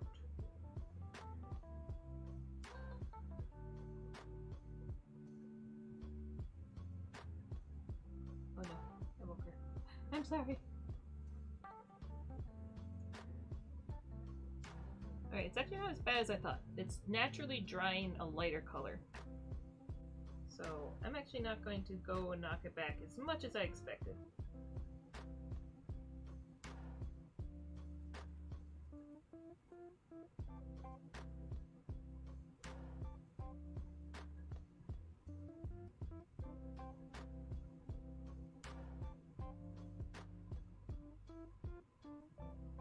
So I found out Raya here likes to weaponize incompetence with Ernesto to make her walks longer.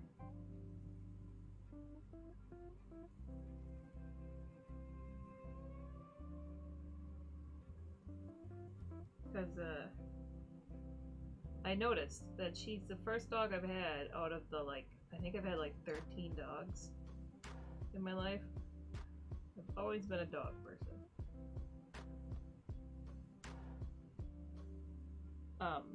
She's the only one I've ever had that if they go on the other side of a pole or a mailbox or whatever, that she knows to back her ass up and untangle herself instead of just standing there on the leash and being all like, what's happening?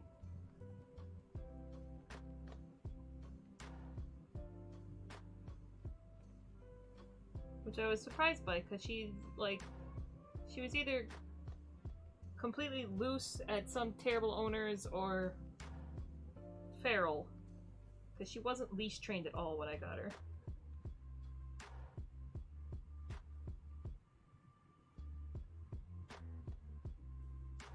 But yeah, so I mentioned that the other day to Ernesto. I was like, I can't believe that she knows how to do that. And then he's like, she doesn't do that with me. So apparently because he doesn't let her sniff and meander around as much as I do.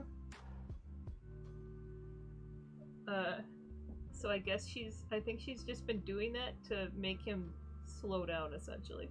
So she could smell things longer.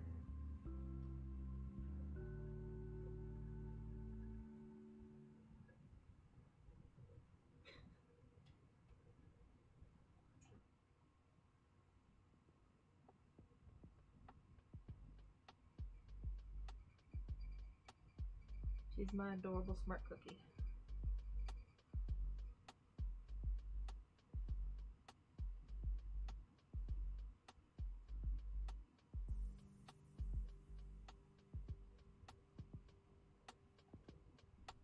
I have been thinking about trying to take her doing agility classes with her since she's so smart, but she is getting not as high energy as she was when I first got her.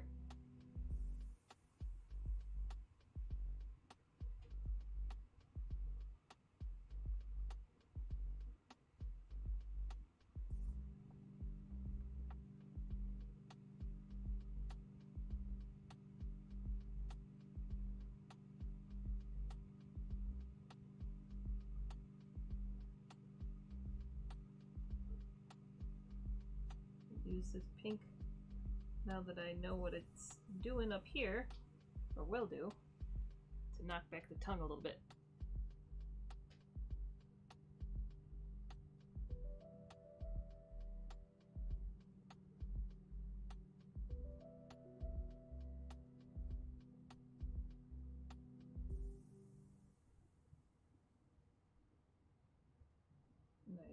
Yeah, she's not quite ready for dog parks.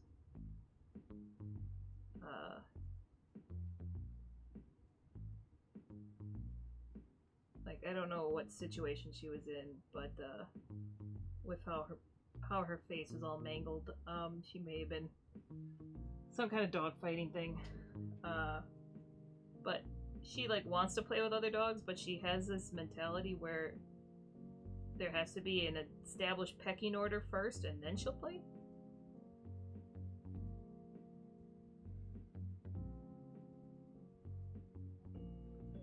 So we're working on that. She's gotten a lot better with her reactivity towards dogs.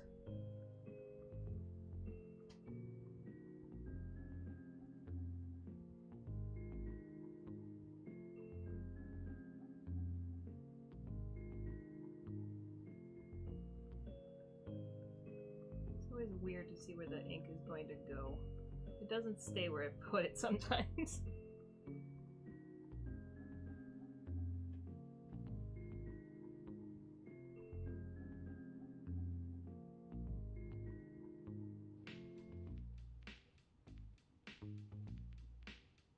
Yeah, I might have to try building her an obstacle course or something in the backyard.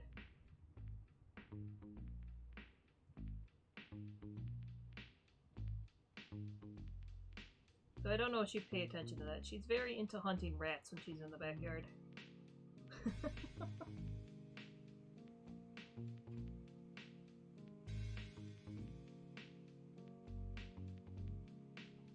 Alright, we're gonna see how that dries, because it's doing kind of funky things. I'm guessing it's because I put the alcohol marker, I tried putting Copic markers on here first.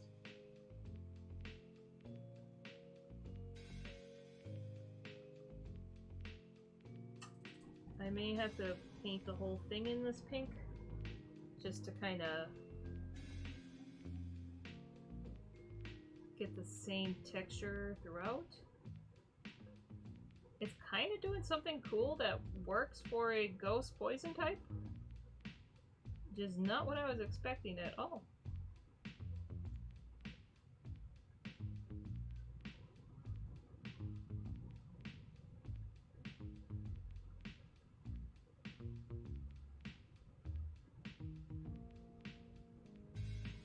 I may have to essentially put down a layer of ink on the whole thing, see where it ends up, and then come back and detail more depending on where it ends up.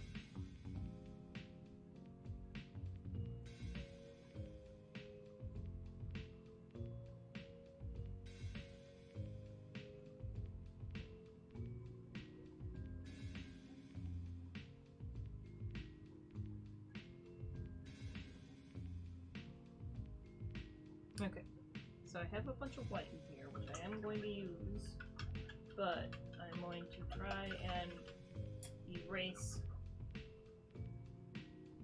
trying to erase the detail parts on the Ghastlies and the Litwicks.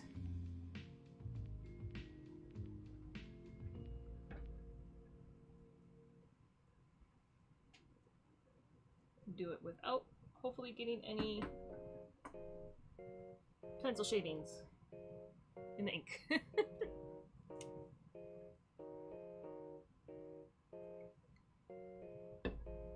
No, it looks like we're about to hit an ad break. Sorry, I may have missed the first one.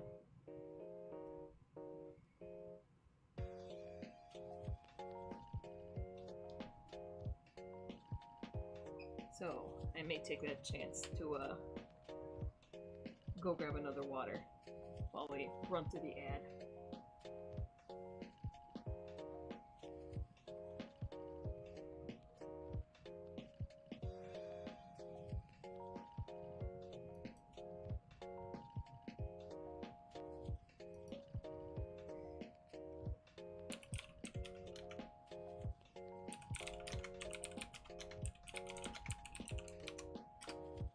Alright, I'll be back in well, I think the ad breaks are 3 minutes. I'll be back in 3 minutes.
to this. I got ink that's drying.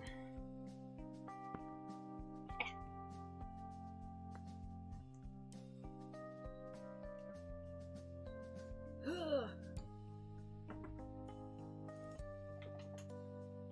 want to get at least the white ink parts down. No, because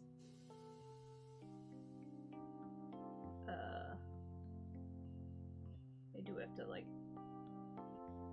can't be streaming too much longer because I do have to go get my prescription and stuff. My pharmacy likes to wait till the day my stuff runs out to refill. I love it.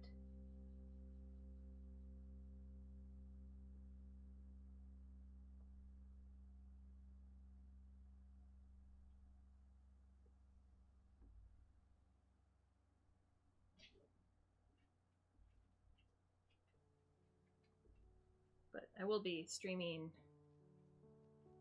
why do I never remember what the heck it is? Headliners. I'll be on the Absolute Worst channel tonight, streaming Headliners. So that's in the, oh, what did I just do there? I just put that little eye swoop completely the wrong direction. Whoops.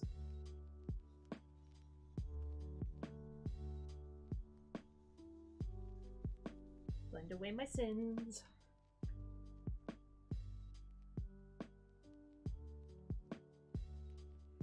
Yeah, no, I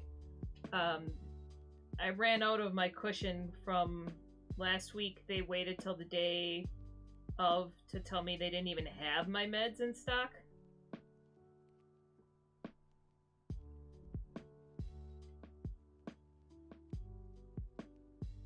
Hello, Caligo.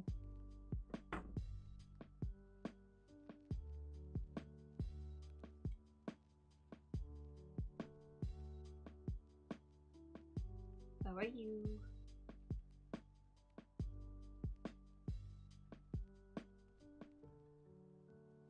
Yes, that's the other reason I'm kind of excited to go to Mexico is I've already checked. I can get my meds over the counter there.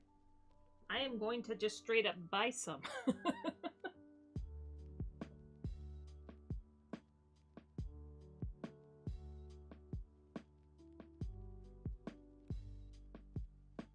Glad to be home from work. That's good, that's good. Hopefully it was a relatively relaxing day of work.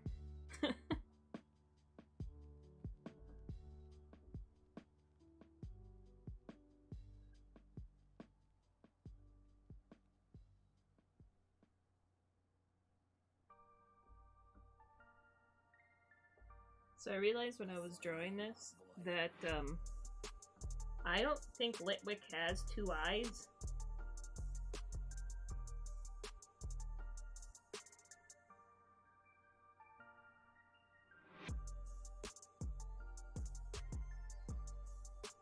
This one is just perpetually covered in wax.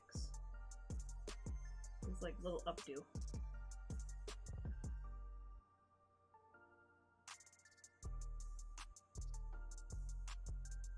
Super busy and then slowed down.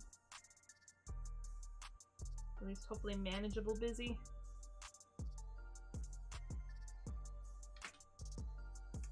Right. I accidentally inverted this flame. Sorry. Inverted this flame a little bit, so I'm going to have to reapply.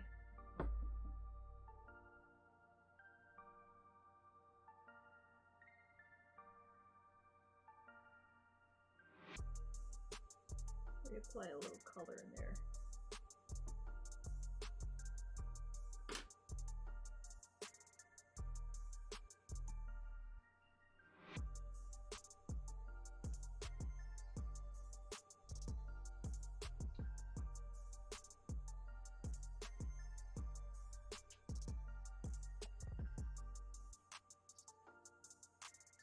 At least you're home and now you get relaxing time, right? Are you one of the many people that's been lost to Monster Hunter?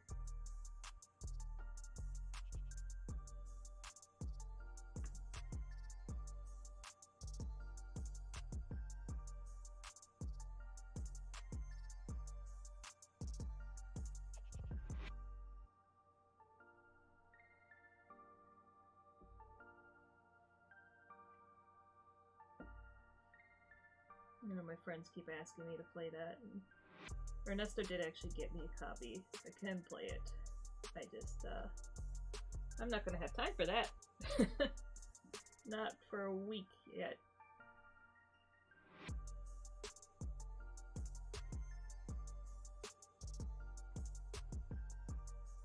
Yeah, it's like I'm happy he got me it, and I'll be happy to play with him. I love the Monster Hunter designs. I don't really play the games.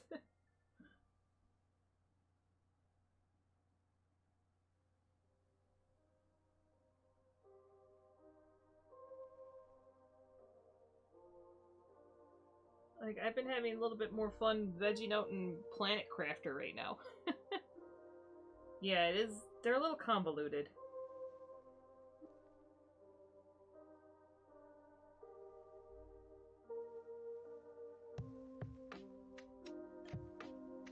Yeah, there's some really cool ones. There's definitely some where I'm like, okay, I know exactly.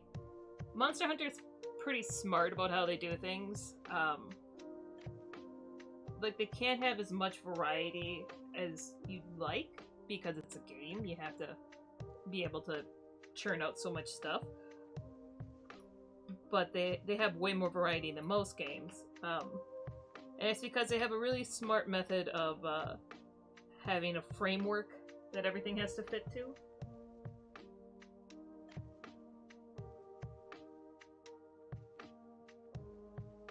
So, like, I'm trying to think of how many they have. They have like 6 or 7, I think, basic frames. And then they just kind of build monsters on those. But they build some really cool monsters on those frames.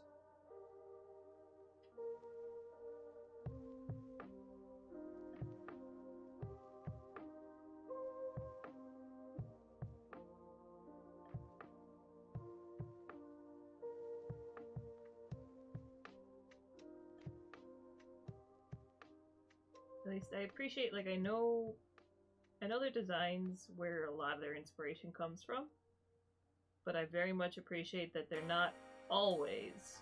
They sometimes are just obviously two monster or animals smushed together.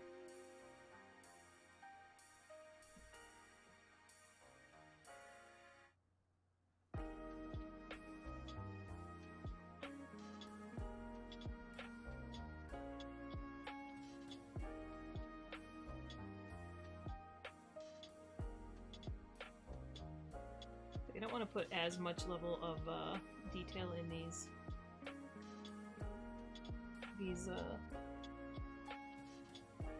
other ghost types in here.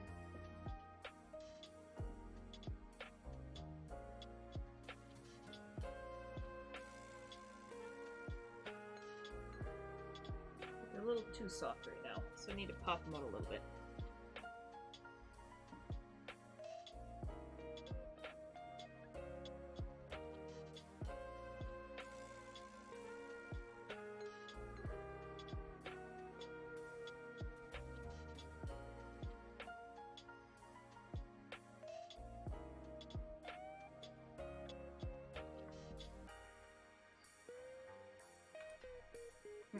So, Litwick, the inner part is the light part.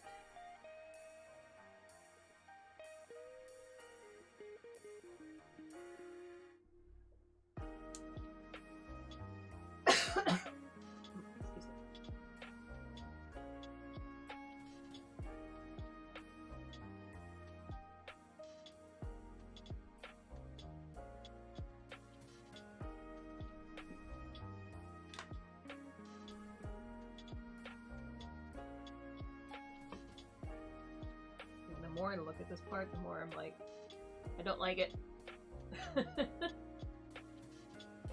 My ink that I put up there is just too much. Right, that's still drying. Did I get pencil?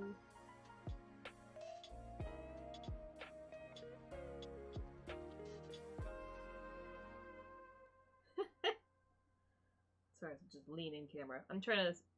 I was about to touch that, but the pink is still drying on there.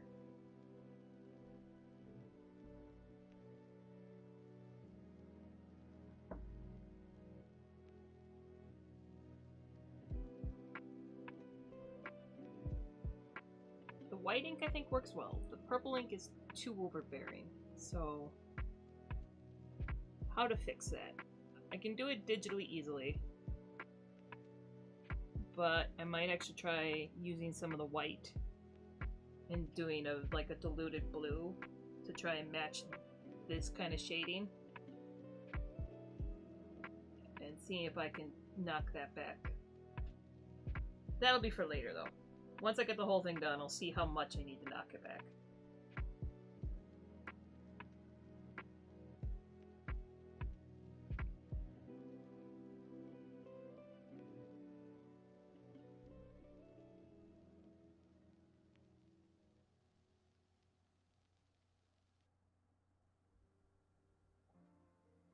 Okay, so I do want to add a little bit of that purple that I was using in here.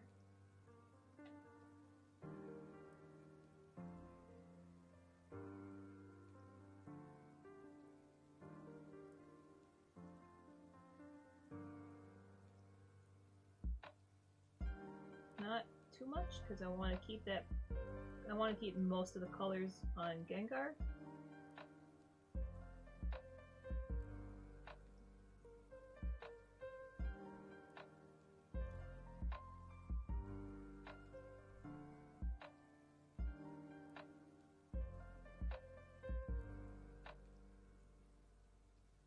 But I want like the faint hint of them, of that shade.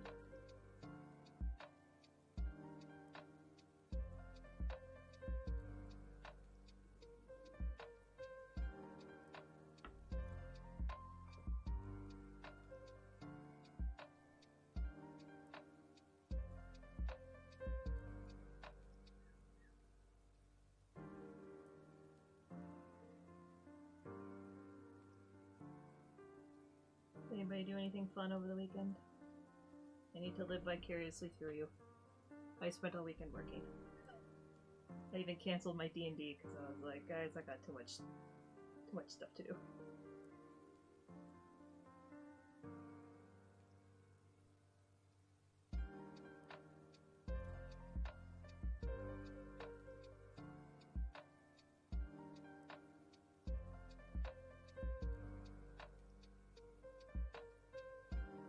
Which I'm pretty sure is going to backfire on me because my DM started asking me a bunch of questions about my character's back history again. I'm like, oh no, what are you going to do to me?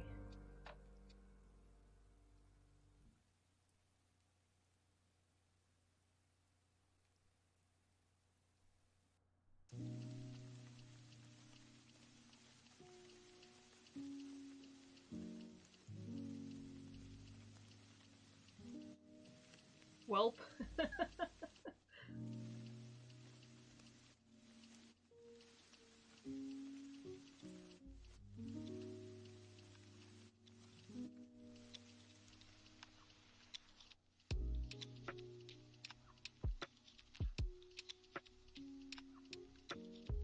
There we go. See if I blend that in. And you can't tell it's on stream at all, right? When I scan this in, there'll be a nice purple haze there.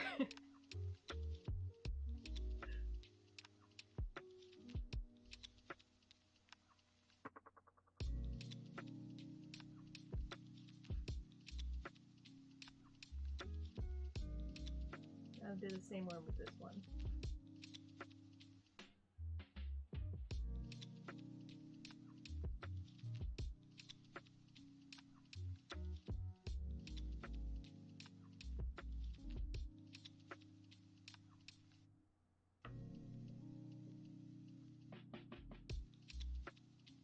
The struggle of detail. Yeah. That's why I was like, I need to finish. I was trying to get this guy as far as I could done last night, which is why I was up till like 5 a.m. Because I've gotten it to the noodly phase, which is just softly adding in details, and I'm not sure if it's the most interesting thing to watch on stream.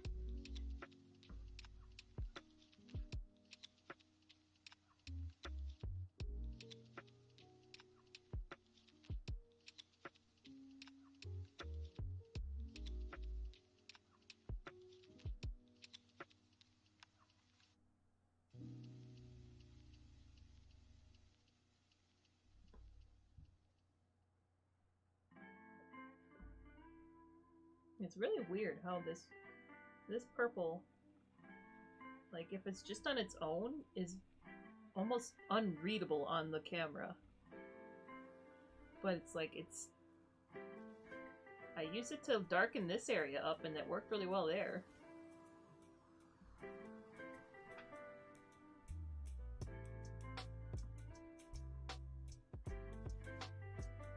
So do I. That's why it is kind of fun to... At least that's my favorite part of other artists' stuff, is seeing their progress videos.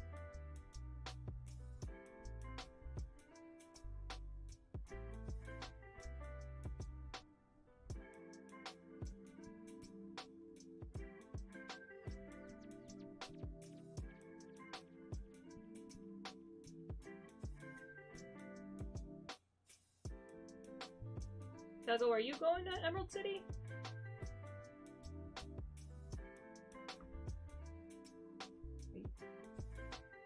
Are you boothing? Attending?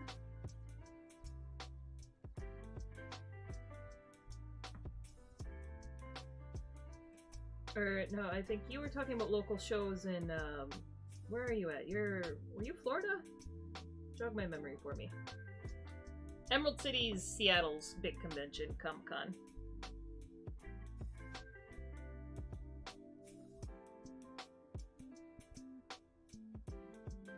It's like big enough that a lot of artists do travel to it.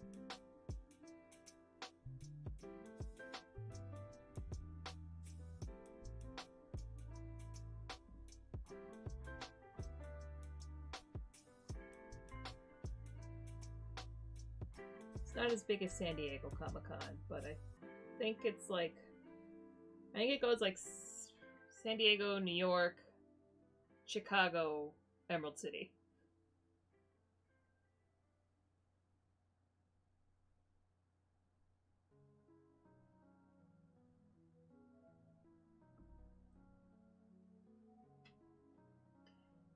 It is, like if you're boothing, it's kind of... It's harder to hang out with people than I'd like. Because, like, I always have a ton of people I know in town for it, and I never...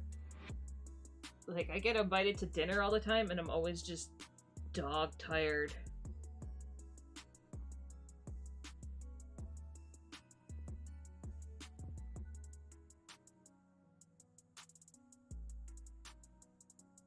So I wish I had the funds to just attend sometimes.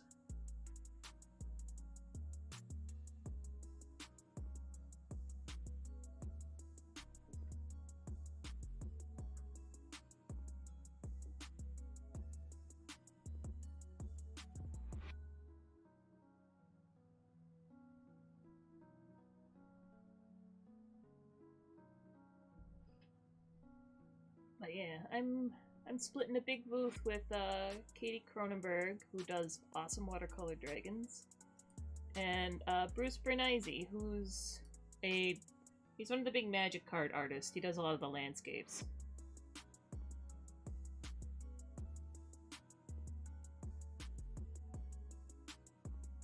We've been art friends for a long time.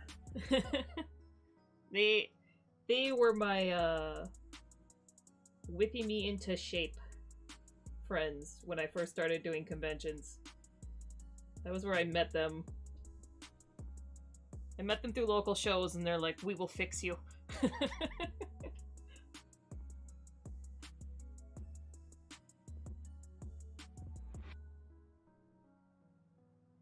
yeah, but we're splitting a big booth.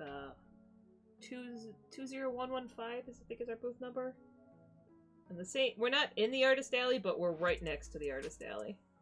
Same floor as it.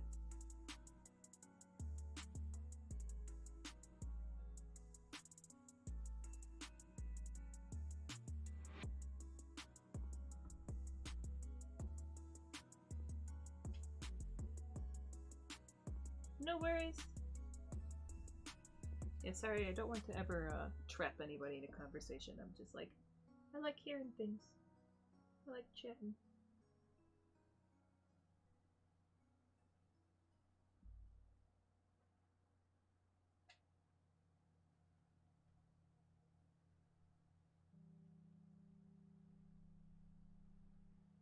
This shading is very subtle right now on the camera, but it's a little bit more prominent in person.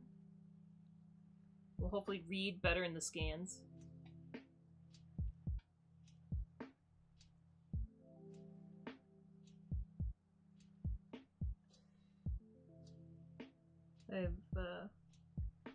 It's always interesting because I have to be very particular about what pencils I'm using. Or I have to test them out because they all react differently on this paper. But yeah, this purple is very like warm pink kind of color actually. But it's working really, really well for doing the top layer of shading. As long as I'm very gentle with it. It does not blend very much. But that's kind of where it being on the top layer works really well, because the blue underneath it does blend.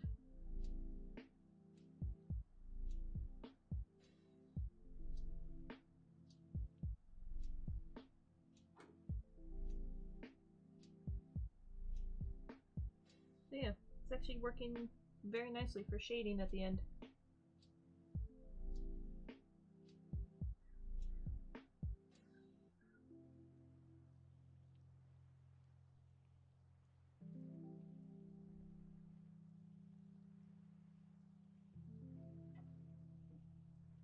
Kind of by this paper's nature, this piece has to be very soft.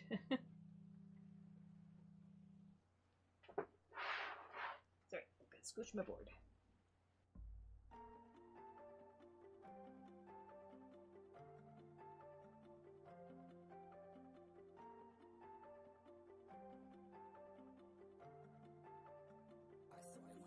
I need my little balance board so I don't accidentally lock my knees while I'm standing here working.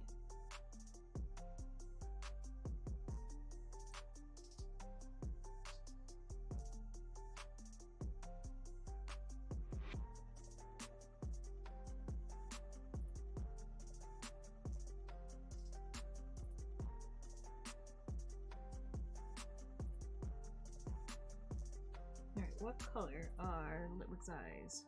They're yellow. Alright, so I'm not 100% sticking the model, obviously. I don't know if I should give him another eye, because he never shows it in any of the art. It's always covered in wax, but these guys are like, the wax is moving. So do I assume he has another eye?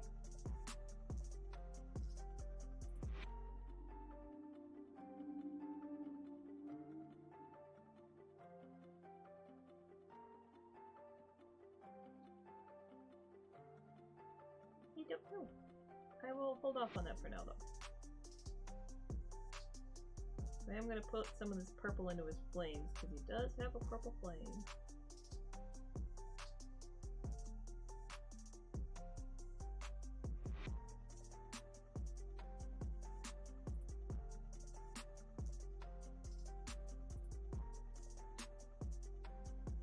I want to keep the vast majority of the... Originally the plan was only pink on Gengar. But now that I have this red in here and I pulled in the pink ink, I don't have to worry too much about him losing focal point if I do the soft pink a little bit on these other guys.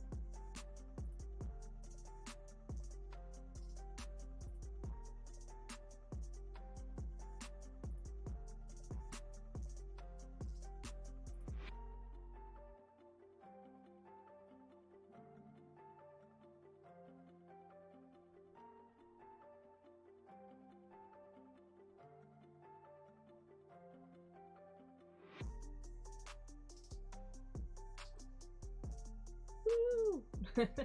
Welcome back. I was just talking process while I was doing this, or while you were out.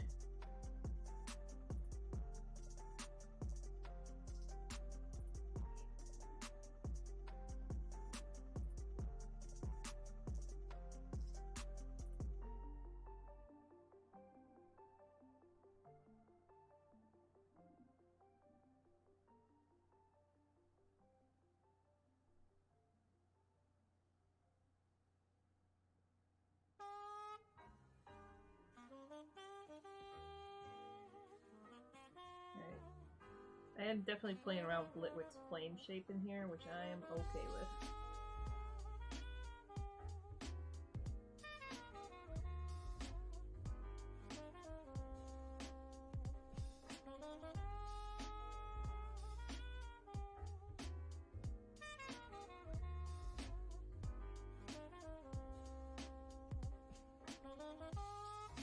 A little bit of this purple in here to do the shading.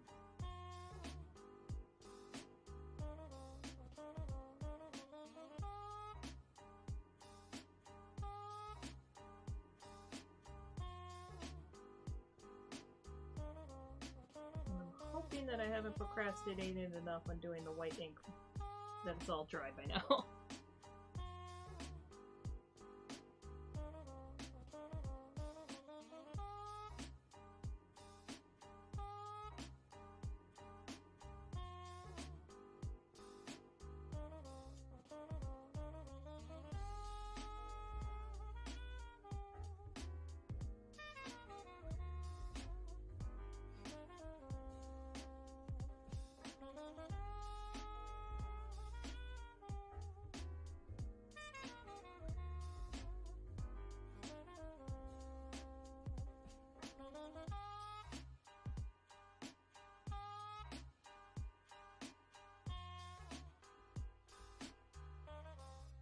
Alright, is this part white down there? Yes.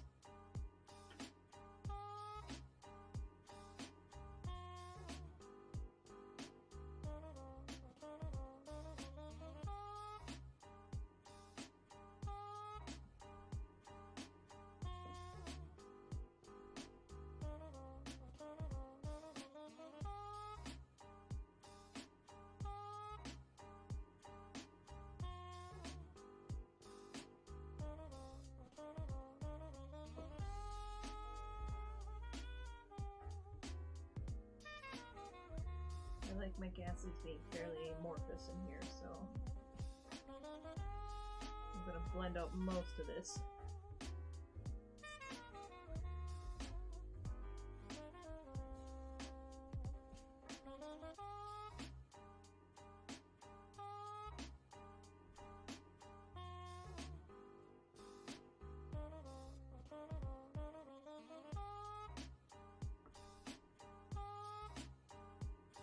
Trying to think of where else I want the purple haze to be on them.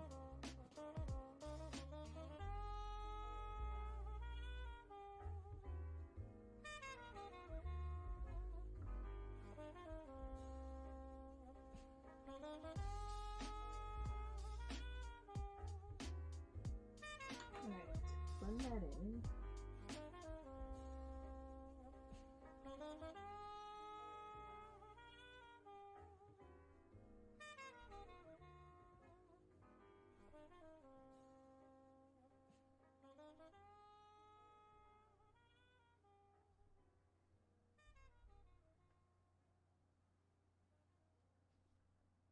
It's so washed out on the view, but it's like a nice, lovely pink that pulls it into that. You'll see when I scan it in. If you follow me on my other social medias where I will inevitably post it.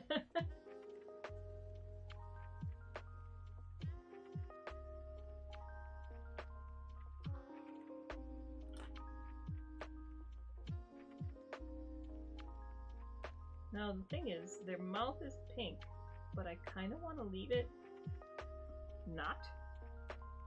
I kind of want to leave it this white.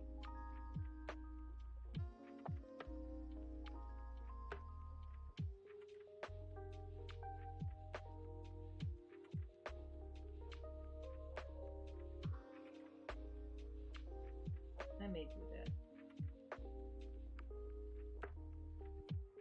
We're playing fast and loose with the rules here, because Gengar is currently, as it was pointed out earlier, bi-colors.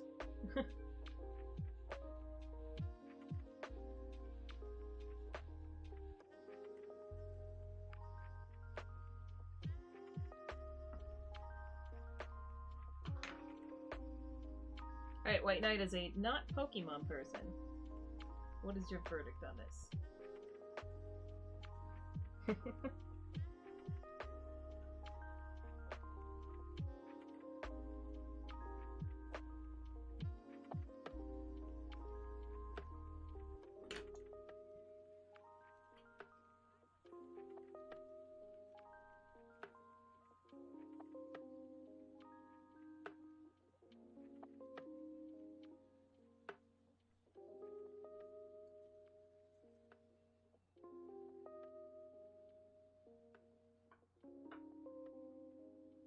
familiar enough to approve.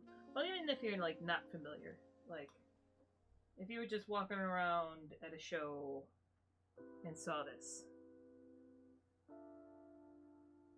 would you be intrigued?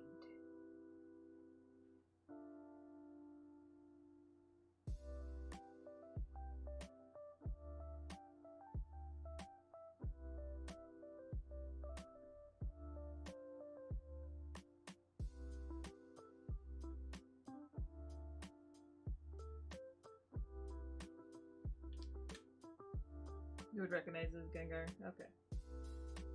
So again, I'm not like 100% concerned if people recognize it as Gengar as much as I'm like, I just want to kind of draw something cool.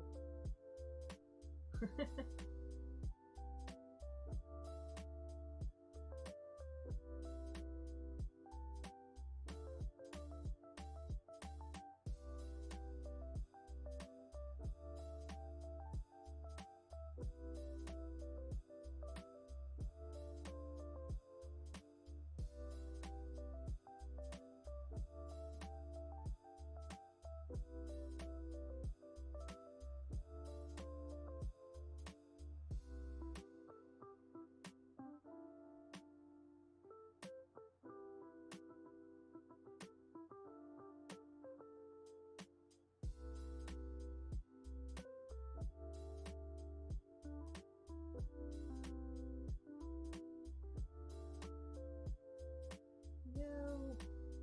Sorry, there's a dog hair in my paint.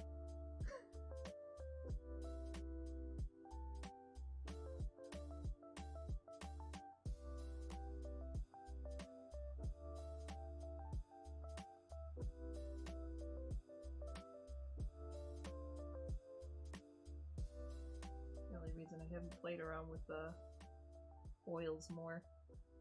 Dogs. Raya's not even in here right now.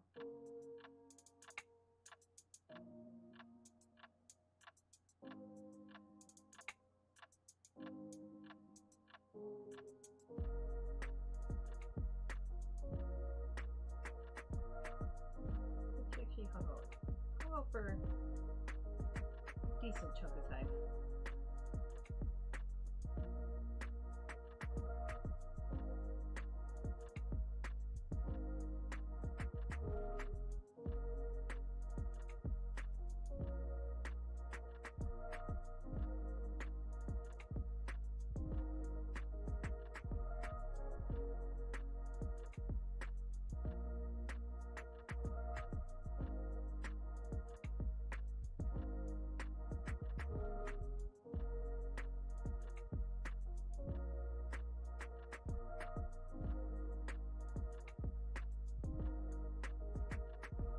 Trying to not, like, I set up the Raya cam just because people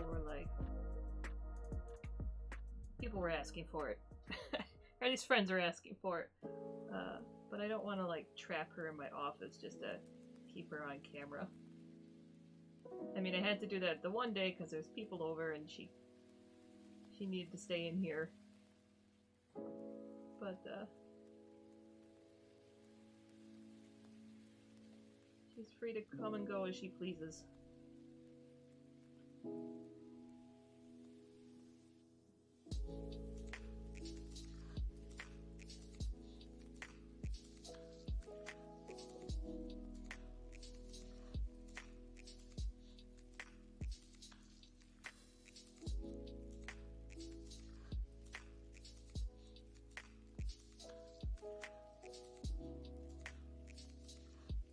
I just remember hearing about, there's a different artist that has been recently going through some controversy, has a really big following on, I think YouTube more, but also on social media. But apparently he has like a Shiba, and kind of keeps putting him on camera, or like puts him on camera for the cuteness factor, but then apparently from this like expose that kind of came out, he treats the dog like crap after that. Like he's nice to the dog on camera and then he ignores it the rest of the time.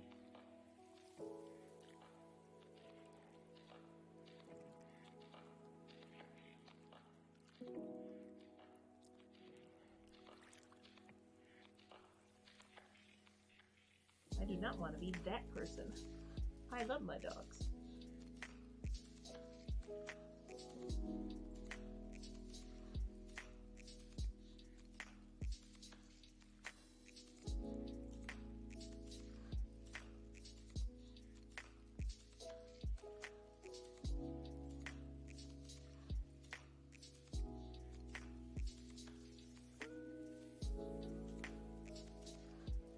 But yes, I have more than one. It's just Raya's the one that hangs out in my office with me.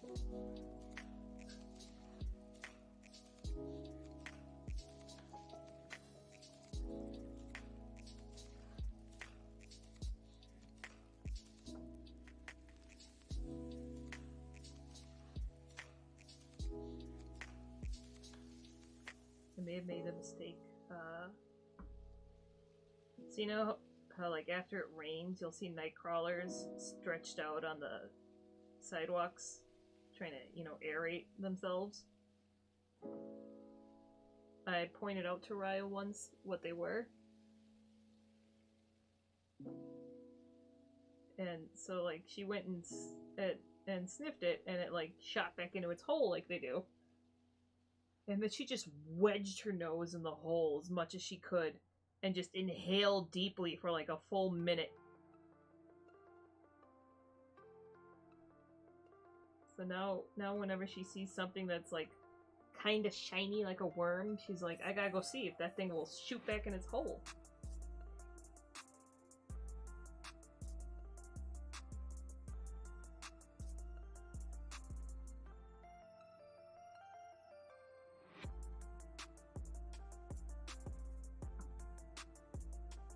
May have made a dog that terrorizes worms.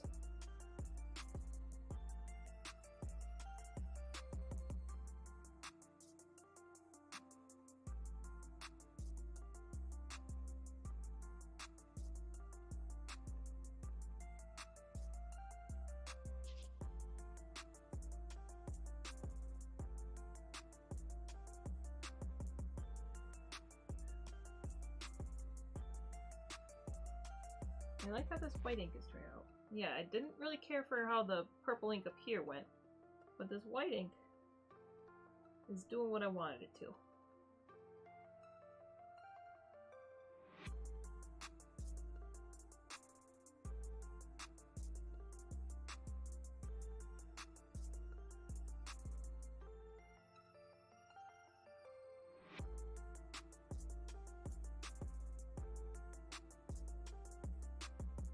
I may just have to dilute some blue with white and go over that to knock it back a bit.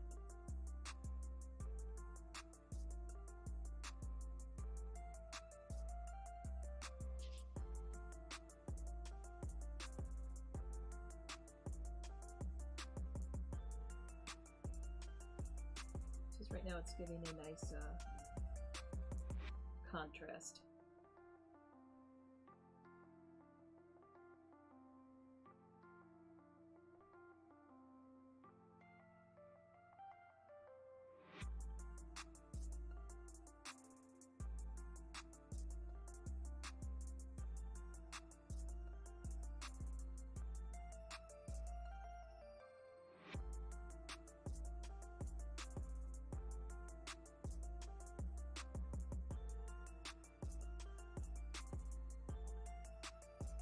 The nice part about working on this paper with ink is I can be heavy-handed in the application of this, and it will fill in my gaps, fill in my sins.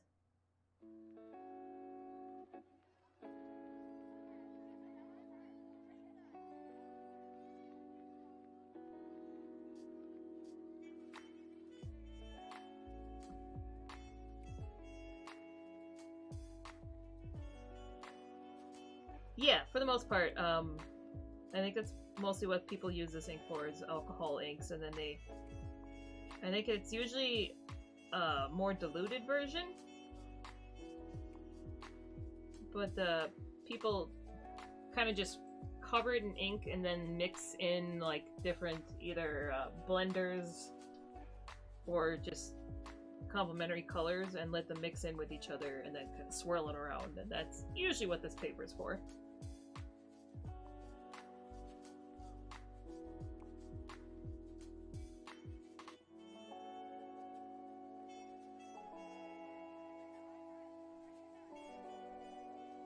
Because, like, this is doing what I want it to. It's giving me the cloudy, poofy look that I want. But there definitely isn't a lot of control. As was obvious with the tongue here. This tongue kind of looks like it went through some acid wash here.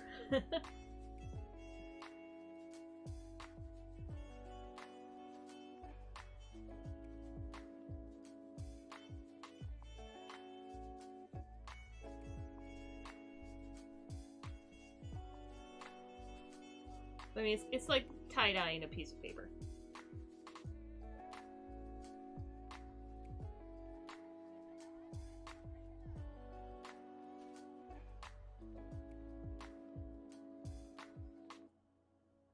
Well, a piece of plastic paper.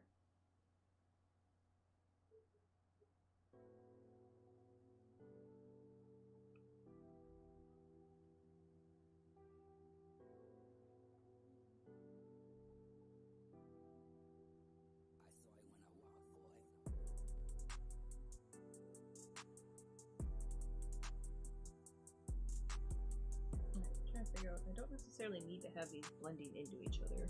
Part of me wants to. But it's not necessary.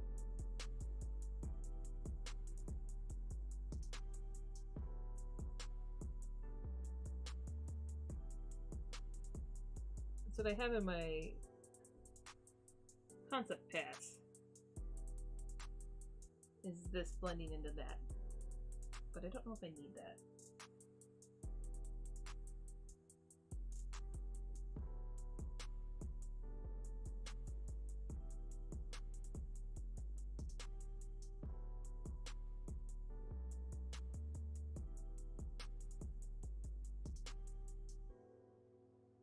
Maybe I'll just use it to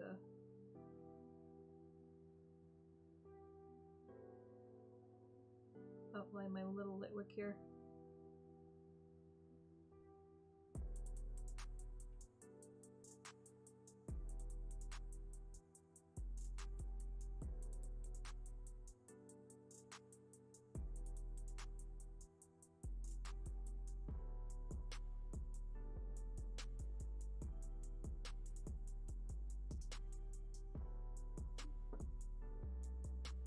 Okay, I do need to put more down here, but I'm going to wait on that because that is currently where my hands are and I don't want to accidentally dribble anything on it. So I had it also masked out to put some over here.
So at this point I'm almost kind of doing stuff reminiscent of like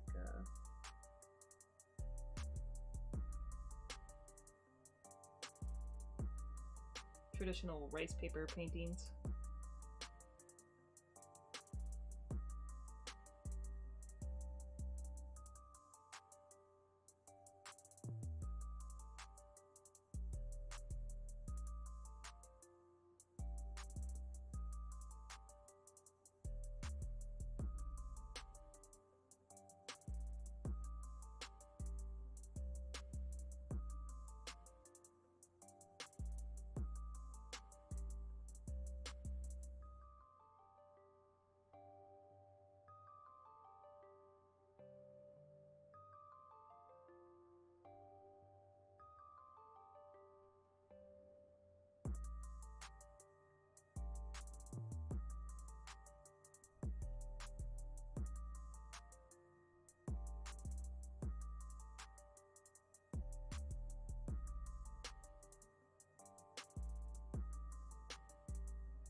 Oh man, we already hit 3 hours.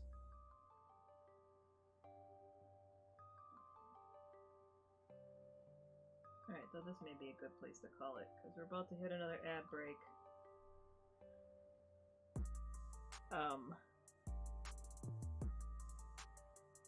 I've used up most of the white ink I set aside.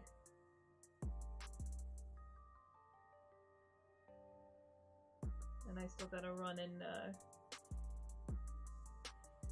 get prescription and everything before I stream with the Worst Gamers tonight. At 7 o'clock, we should be doing that.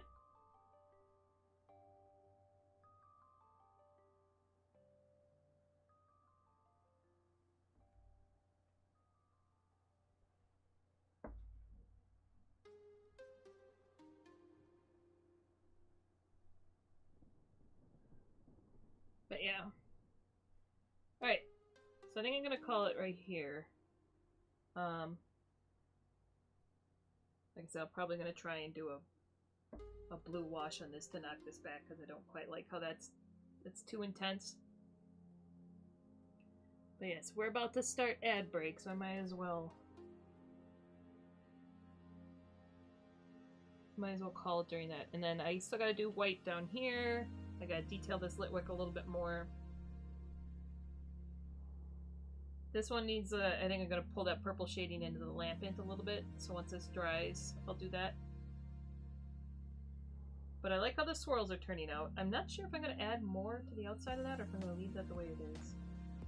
I'm either gonna fill this out all the way, or... I think I'll just leave it. But now that I've done the white, I'm going to come back in and erase a little bit more around these guys to detail them. It's just now I know, like, what level of room I have to play with, so to speak. But, yeah. Alright, I'm gonna call it there, since we're about to hit ads. Thank you so much for hanging out. I will be back tomorrow. I'll be back on tonight as well with the Worst Gamers. Thank you so much. I appreciate it, White Knight. I'm glad you like it. Once again, Kickstarter, ending in 2 days. Link is below. Thank you, everybody. I'm gonna let this last ad break run because I think I get money from that. I don't know. We'll see. But yes, bye-bye, everyone.